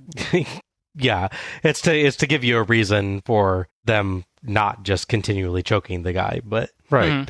And I'm glad that they do that, and that may be the reason why they still try to hide the overt use of chains or tasers or whatever. Just so that they can still have that underhanded element, even though it's not necessary. But, I mean, how many ref bumps did we have on this show? Yeah. And then... Point. Yeah. Why don't they give them armor? I don't know. It doesn't make any sense. Yeah. No, I enjoyed a lot of crazy power moves in this. People weren't being thrown over ropes, but both Nash and Goldberg had things where I'm like, well, this could be the pin, at any point. Yeah, sure. There wasn't anything that just seemed haphazard. I couldn't picture any missed spots, to be perfectly honest. I think it was the smoke helping, really. But still amazed he's not got some sort of burns on him from all that. Yeah. I was surprised to see Hall showing up. I don't know why, but... Even with all the foreshadowing from earlier? Yeah, I saw him show up once. I thought that would be it. Yeah. It's not the best ending. It looked like Goldberg was still in the game after the stun, but I guess not. Yeah, because he's kicking and jumping around. Yeah, I think he's just kind of trying to show spasming from the. Yeah, what they do at the end when he rolls out of the ring and just move around. Yeah, that's that's my power not that good. Yeah, yeah. But it didn't even look like a normal power bomb. He just kind of just dropped him. That's the jackknife. Oh. Yeah, this one did look a little looser than normal, but normally he gets him up and then kind of clearly imparts forward momentum and then releases. Yeah. Do you think he was legitimately tased, or is it just? I highly doubt that he was tased. It's just not dedicated. Mainly because Scott Hall remained alive after the show, and I'm pretty sure if a legit taser hit Goldberg, the person doing it would be dead. Fair enough. You would think after all those months of walking through the pyro and the sparks, his skin would be so toughened that nothing would get through. It just has elemental resistance at this point. Yeah, it's your nervous system, man. He's 100% grounded against all electricity. Oh, yeah, sure. There's just a cable attached to him. Yeah. It goes to one of the ring posts. For my part, I have to take the match and the ending a little separately here. Okay. The match felt like an epic main event. I'm totally with you on that, John. Great semi-dueling crowd reactions, big power moves from both guys, good feeling of drama, a lot of close calls. Not a very fast pace, but everything has a feeling of impact, and there's always a sense that things are moving, just that these are big guys and they're about power, not high speeds. Although Goldberg's acceleration on the spear might beg to differ. Nash makes Goldberg look really, really good for most of the match. That's true, yeah. It's very surprising. Yeah. Nash is a big guy, but Goldberg just knocks him flat or tosses him around with ease, which looks amazing. They never lose the feel of an even fight, though. Honestly, for most of this match, I found myself thinking, this is what the 1997 main event should have felt like. This had the epic feel and the good back and forth to it. Yeah. So even though I might have opposed Tony's comments earlier in the show on biggest match ever or whatever, it definitely, in the actual match, felt like a bigger match than last year. Yeah. Sure. The ending, I don't know. It feels like maybe a bit of wasted potential. You could have used the end of Goldberg's streak as a way to make a new star. Nash getting it, it's all right. It's just nothing special. I actually like that it's a cheap finish in this case. It doesn't feel like Goldberg should be going down even to the jackknife powerbomb alone. It feels like it has to be something special to take him out. Either a new really awesome finisher or some kind of shenanigans. Yeah. Kryptonite. There's interesting story possibilities coming out of this, especially with Nash being unaware of what happened. So whether this is good or bad depends less on the loss itself, I think, and more on what's done with it going forward. A good or even great big man power match with a possibly okay ending? Fair or not, there's a certain stigma attached to how this match plays out. Because behind the scenes, based on his experience and how well things he had done in the past, Nash is given a certain leeway in booking at this point. And lo and behold, his great idea is to give himself the streak-breaking victory. So, whether it's earned or not, there's always that caveat, because he, at least in part, gets to decide that happens. Yeah. As opposed to Bischoff and Matt going, you're so great, you got to break the streak. It's pointing at himself going, you're so great, you need to break the streak. And I can see that. I just feel like looking just at the show itself and what's on the show, it's not the way that I would have chosen to break the streak, but it's not a disastrous way to break the streak. No, sure. There's absolutely things you could do with this. Sure. Whether they do or not is another question. Yes. Why do they build up people to not have them do what you expect them to do? Yeah. Coming off of this match, Goldberg obviously has a couple of feuds going on. One, he's got to get revenge of Scott Hall, which is he's set to do at the next show. It's sold out.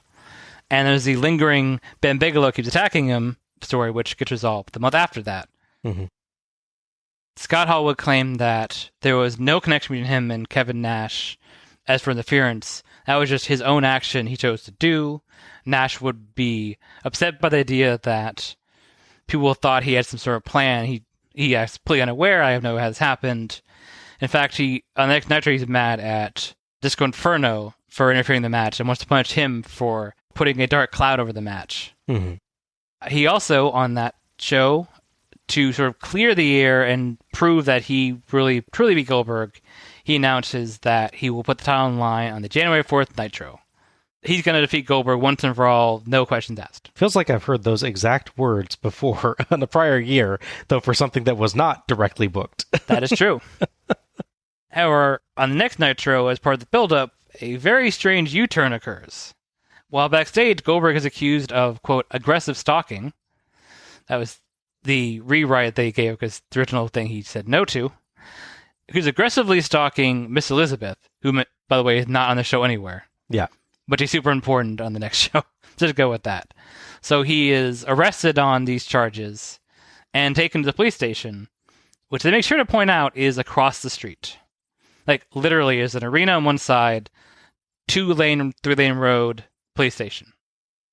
Now the big main event is off, so what are they going to do? I mean, Goldberg's being arrested and processed. Fortunately, a hero arrives. The now unretired Hulk Hogan. He claims that he's going to help the audience, and he will take Goldberg's place and give them the big match they deserve. So now it's Nash versus Hulk Hogan. Oh man, I was hoping Nash would just get arrested and then they could wrestle inside the police station. That could work. I can see a prison fight between the two. Yeah. Surprisingly, it's not a movie where that happens. It close a couple times. About 20-30 minutes before the main event set to occur, all the charges are dropped. Miss Elizabeth, basically facing perjury for making false claims, backs off the claims, and now Goldberg is set free. So now he's going to go across the street and take his title match, which he doesn't do. He's still not there in time for the main event. So we have the big epic main event, the biggest title match ever, immediately following the biggest title match ever, of course. Hogan and Nash square off. Hulk Hogan extends his finger, touches Kevin Nash, who takes a massive back bump, and is pinned for 1, 2, 3. Kevin Nash stands up and laughs, and he is joined in the ring by other wrestlers, including Lex Luger and Scott Steiner and Buff Bagwell. The new NWO is formed, the NWO Elite, which is, in their mind, is the strongest part of the Black and White and Wolfpack. And for some reason, Disco Inferno. He's just there. They needed someone to kick. Yeah. So that's where that story was going. That is the finger poke of doom. Now my video hasn't frozen. I'm just hanging out here. Uh-huh. Yeah, I figured that. No, I get that reaction. Yeah. I feel like my hairline is receding. Like my hair is falling out. This makes no. Yep. Yeah. If there's one angle that people point to and say this killed the company, chances are very good it's going to be the finger poke of doom. Yep. The dumb mock. You know, if the idea was Hogan legitimately has learned dim mock and has killed Kevin Nash with it in the center of the ring and pinned him to win the world title, you could at least go somewhere with that. Yeah. But this is, no, Nash fights Goldberg, breaks the streak, and then we don't go anywhere with that. Correct. Because Hogan comes in and Nash just turns out to have been allied with him for an unspecified period of time and intentionally loses to him so Hogan can gain the title again. And we just have formed the NWO again after a year of them battling back and forth because they hated each other now. Basically, 1998 is pointless. Yeah. Is what that says. Well, I think Hall had a whole speech about that. Yeah. He said 1999 was going to be better. Hall is a liar. That's going to be his year, and he is part of the NWO Elite. And I know we haven't seen most 1998 shows, but it's going to kind of cast a pall over all of the 1998 shows for me, because I'll know all this stuff between NWO Hollywood and NWO Wolfpack. The resolution for that is either they were never fighting or they just kind of stopped fighting and decided to be friends again. Mm-hmm. They decided they love Hogan so much that he has to be the world champion again. Yeah. The guy that they decided they didn't like, and that's the entire reason the group broke apart, is that Correct. Hogan couldn't defend the world title. Yeah. Their resolution to that is Hogan comes back in and we're going to let him have him defend the world title again. Nash he's not even like fighting him, losing to him and being like, oh my gosh, you've proven that you're a better wrestler, so okay. He's just goes down like he was shot when Hogan pokes him in the chest, revealing that this entire thing is a big lie. Picture the bump that he takes from the spear. Yes. In this match. It's the same bump he takes. It's that sudden, sharp back bump. Jeez. Poke, slams it backwards. Yeah. There are two big angles in 1998. The NWO Hollywood versus NWO Wolfpack and the Goldberg streak. And in one moment, in the finger poke of doom, they have killed both those angles. Yeah. Because you've removed all the potential cool storyline possibilities you could have from the end of this match that would turn it from I'm not sure why you went that way to, oh, that was cool. And you've removed the entire NWO versus NWO angle. Yeah. And given neither of them a satisfactory conclusion. Well, and the biggest thing is that this shows that WCW, when pressed, will default to the norm. Yeah. Which for them, the norm is NWO. Yeah. I mean, they were clearly trying to break away from that a little by having a face version, seeing if they could keep them both going. They were clearly weakening the heel version, the black and white. Mm-hmm. Hogan leaves, and it's Scott Steiner in charge, and it's not as the same level. The point where there's jokingly the B team of people like Norton and Adams. Yeah. They're in the NWO, but it's not like, oh, Hall and Nash are here. It's, oh, yeah, those guys are also here. But yeah, anytime they can't think of anything to do, they just go back to NWO. Yep. That's what you get. Any other thoughts on that? I wish I didn't know it. Yeah, I know. It's like the Dusty thing where he wins the title and then, the next day it's taken away from him. Yeah. This could be a decent moment, but it's entirely spoiled. So WWF is still trying to save money. They're doing alternately taped shows and live shows. So every other one is taped or live. So they taped a show where the main event is Mick Foley winning the world title off of The Rock. But as the match is approaching, during the direct build-up, like the ring announce and everything, Tony Schiavone is told directly through his earpiece by Eric Bischoff, clearly, downplay this, give away the results of what's going to happen so no one will switch. On the WWF show. WWF results. Yeah. He's given a line, which basically he says, something along the lines of Mick Foley, who used to wrestle here as Cactus Jack, wins their world title tonight. Ha! That'll put butts in the seats. At which point, depending on where you read it, it's anywhere between 300,000 to 600,000 people change channel upon hearing, ooh, really? Click. Because they like Mick Foley and would like to see him win the world title. Correct. Yeah. So, reverse marketing there. Yeah. Ouch. It's a 0.2 in the rating spike or something. Some exact number that's... Jeez. Yeah.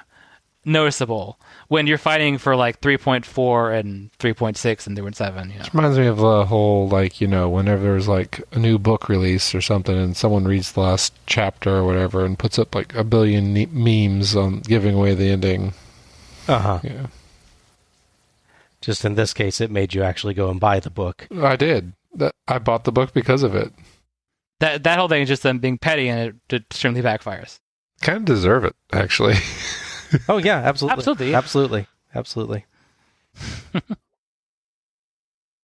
We get a quick replay of the Taser Zap, Hall's escape, the Powerbomb, and Nash raising the title in the air. And Starrcade 98 is done. That was sudden. Yeah. So, overall thoughts on Starrcade 98? It's a show with a very strong opening section, 2 interconnected matches that are very good, a third match that is very surprisingly good. My own issues with how much dancing and crowd interaction there is aside, the match itself is really good. Then it sort of slowly meanders downwards. None of the matches are terrible, it's just they're not really important or they're just okay. Nothing is matching up to what we just saw. And plus, they constantly stop every other match for 3 video packages or promos. So it's just them dragging their feet to get to feature length. Mm-hmm. It's like movies when they run the credits for 15 minutes. And you're like, wait, this movie's only 80 minutes long? Oh, well, that's why. But it's in the middle of the show. Yeah. It picks up again really strong, not surprising with DDP, much like we ran into a little with 97. Him and Hennig do a really good job with that. And then they have a really strong main event with a kind of dubious, overcomplicated mess of a finish, but makes you curious to see where it's going to go. And of course, we know where it goes, and it's terrible. Yeah. One takeaway I think is interesting for the show as a whole is that the Prince Iaukea North Mali match was a match I had very little interest in. I was like, oh, it's probably okay, but was surprisingly good. And then the flip side is I see Chris Jericho and Conan in a match, and not as good as I'd hoped. Yeah, that is interesting. You get a show with a great start. Not even a great start, a fantastic start. Mm-hmm. Absolutely. The Cruiserweight and impromptu match kind of, you got to see 4 great athletes. It was almost like a tag team thing because they were all working against each other or with each other at points. Yeah. You have a great beginning, and then you have filler. And way too many promos. Honestly, if they took out the promos, I think a lot of it would have been a little bit better. And I hate to think that, people are in the stadium waiting for this, suffering through it too. Yeah.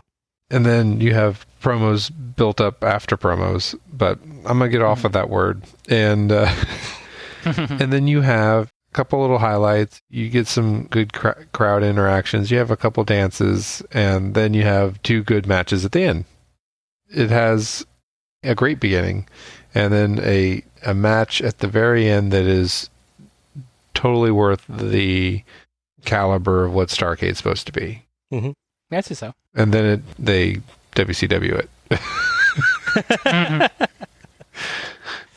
Yep. No, yeah, I totally see what you're getting at there. But no, it really is like, I still had a smile at the Flair match. So, I don't know. It was definitely worth a watch, but save yourself some time. Go to the beginning, go to the end. And you can watch the last 2 and watch the first 2. And stuff in between can get smushed around. Yeah.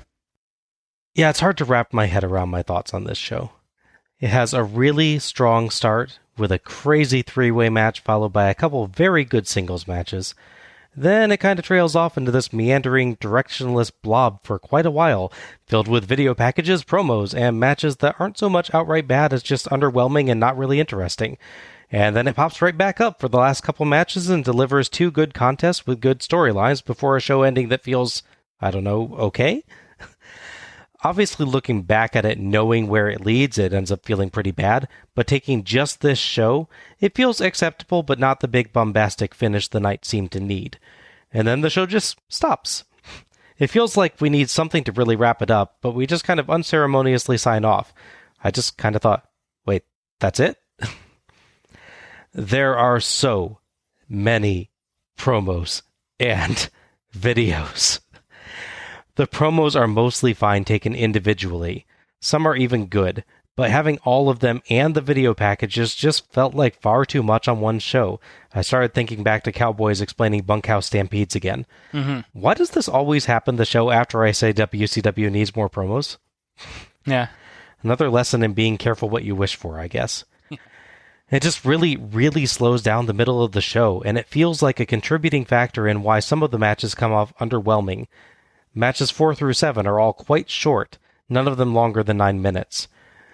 Cut some of the promos or videos and give each of those matches a little more time to work with, and I think some of them could have upped their game. It really contributes to the middle of the show feeling like kind of a slog. I still miss the Tony, Dusty, Heenan announce team, as there's a lot more energy to it, but Tony, Tenay, and Heenan did have some good exchanges, and generally did a good job of talking up the matches and their storylines where they could, with the exception of the first quarter to half of the Smiley Iakea match that they basically ignored. Yeah. Tenay and Tony both miss a few of Heenan's joke setups, too. It doesn't feel totally smooth. That's true.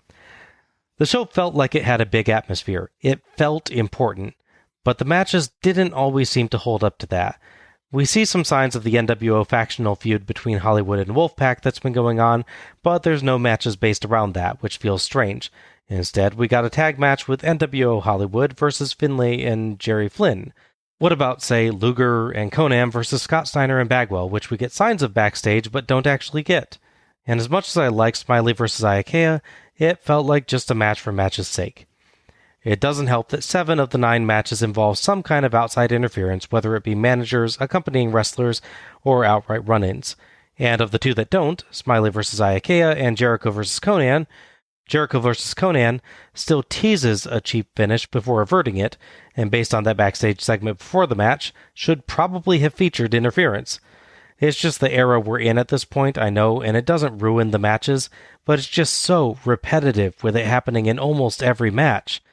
And of the 3 big things the show builds towards, Flair vs. Bischoff, DDP vs. the Giant, and Nash vs. Goldberg, only DDP vs. the Giant has what feels like a really satisfying ending. So, this can be a decent show. It's just a show with a big, inexplicable valley in the middle of it, and a few kind of perplexing moments and match finishes. It's fine to watch, but probably not straight through. Definitely fast forward through all the video packages at least. It's weird because so much of the show feels important, like especially the ending, where they build up how important everything is. But getting to there in the middle, like it could be a random Nitro or a Thunder. Yeah. Knowing that everyone was potentially in attendance, you wonder why they chose the people they chose. Mm-hmm. Fair. Yeah, it's fair, yeah. If there's this big rivalry, why isn't Hogan even mentioned in the whole thing? He's running for president at the moment. Still, they could. Yeah. There wasn't a promo or anything in there. Yeah. It's true. Yeah, it is very strange. Hogan being held up is a big surprise for that great story they have coming up. Yeah. Not worth it. No, not at all. Yeah, it's just a strange show, and it's one of those ones that's really hard to wrap your head around exactly how you feel about it, because like you said, John, it has a great opening and pretty good to great ending, but the middle is just like, what? There's so much just slowdown, and the best promo was like 12 seconds long with the Giant. Yeah, exactly. Yeah. Good beginnings, good endings, not so much in between. All right, match of the night and MVP. So match of the night, I'm a bit torn. They're going back and forth even while we're discussing it. For me, it comes down to either the two opening matches, basically. I think for me, I have to pick the Eddie Guerrero-Kidman match, because I really like the story they built of following up on the previous match. There is a lot of interference, but it's evened out really well, I think, because it goes both ways with Hoovy and Ray there.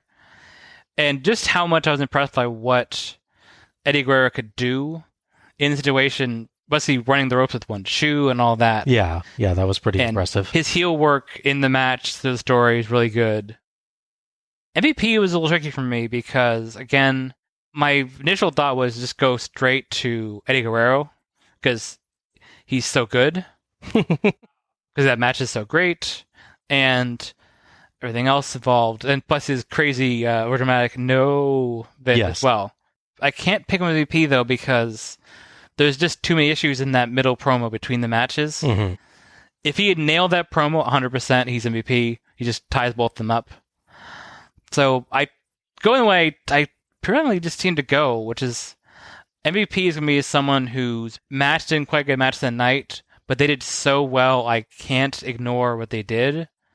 So, as weird as it may sound, MVP for me is DDP. Okay. Because he built a really good match. I just don't think Giant could execute it as well as he wrote it. All right, John? The first two matches were so good, though. Yeah, absolutely. I'm going to go with the Cruiserweight Championship Triangle match as my match of the night because it had a lot of great bits in it. It had like, oh yeah, we should be teaming up against this other person. You know, it had some funny bits too, and a lot of good work. And you know, it led to the other match, so we'll go with that. Yeah, and for you, it set one for everybody. I think it set the pace for how good the show could be. So yeah, it's an absolutely valid choice. Yeah, absolutely. And this will surprise you, but my MVP will probably be Goldberg, actually. Okay. Which I would never. I've always made fun of him when I was thinking this, but really, Nash did a good job of making him look good, and he was robbed this night. And this is not how I wanted to see him lose his streak. So honestly, I really felt for him. So Goldberg. Your MVP is his consolation prize. I guess. I mean, he probably feels better now. I get that. I mean, it's a good performance. Together, he and Nash put on something that feels really epic. They were in the clouds. No, I was surprised at how much I liked the last match. It did feel worthy of the last spot. The reason why that match did not get the match of the night is because of the ending. Mm-hmm. Sure.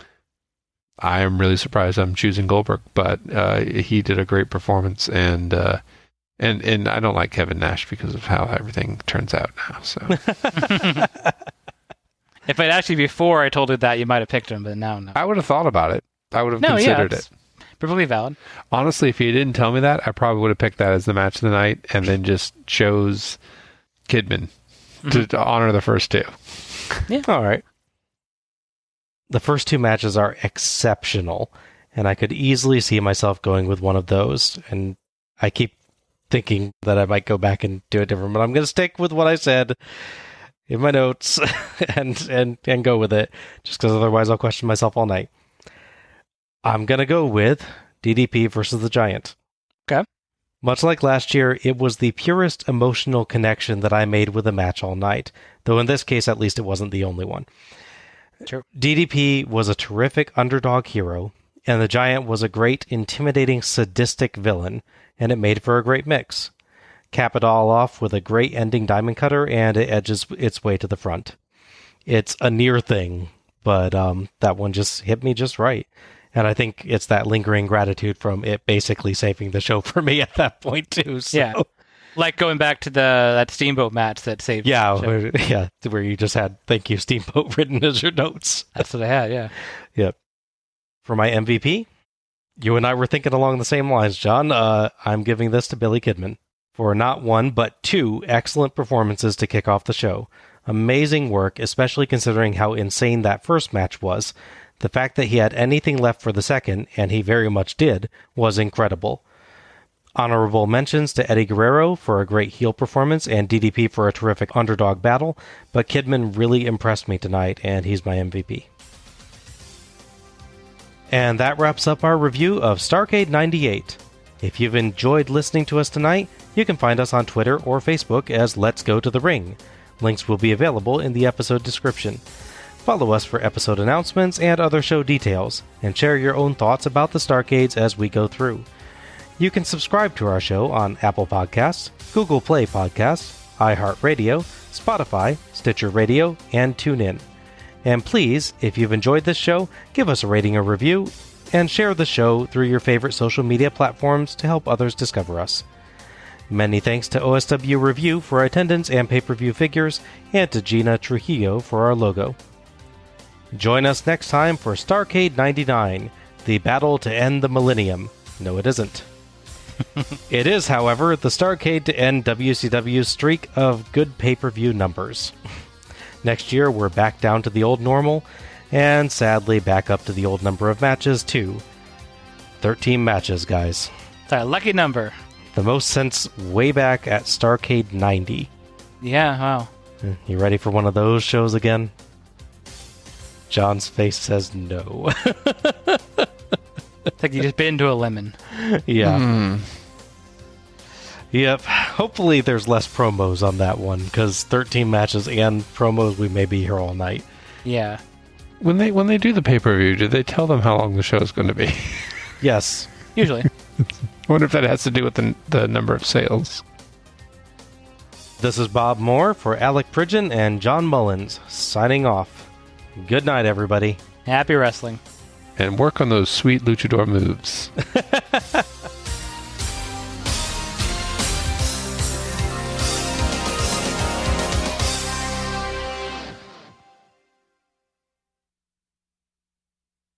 Flair rips Bischoff's... Flair rips Bischoff's... that's hard to say.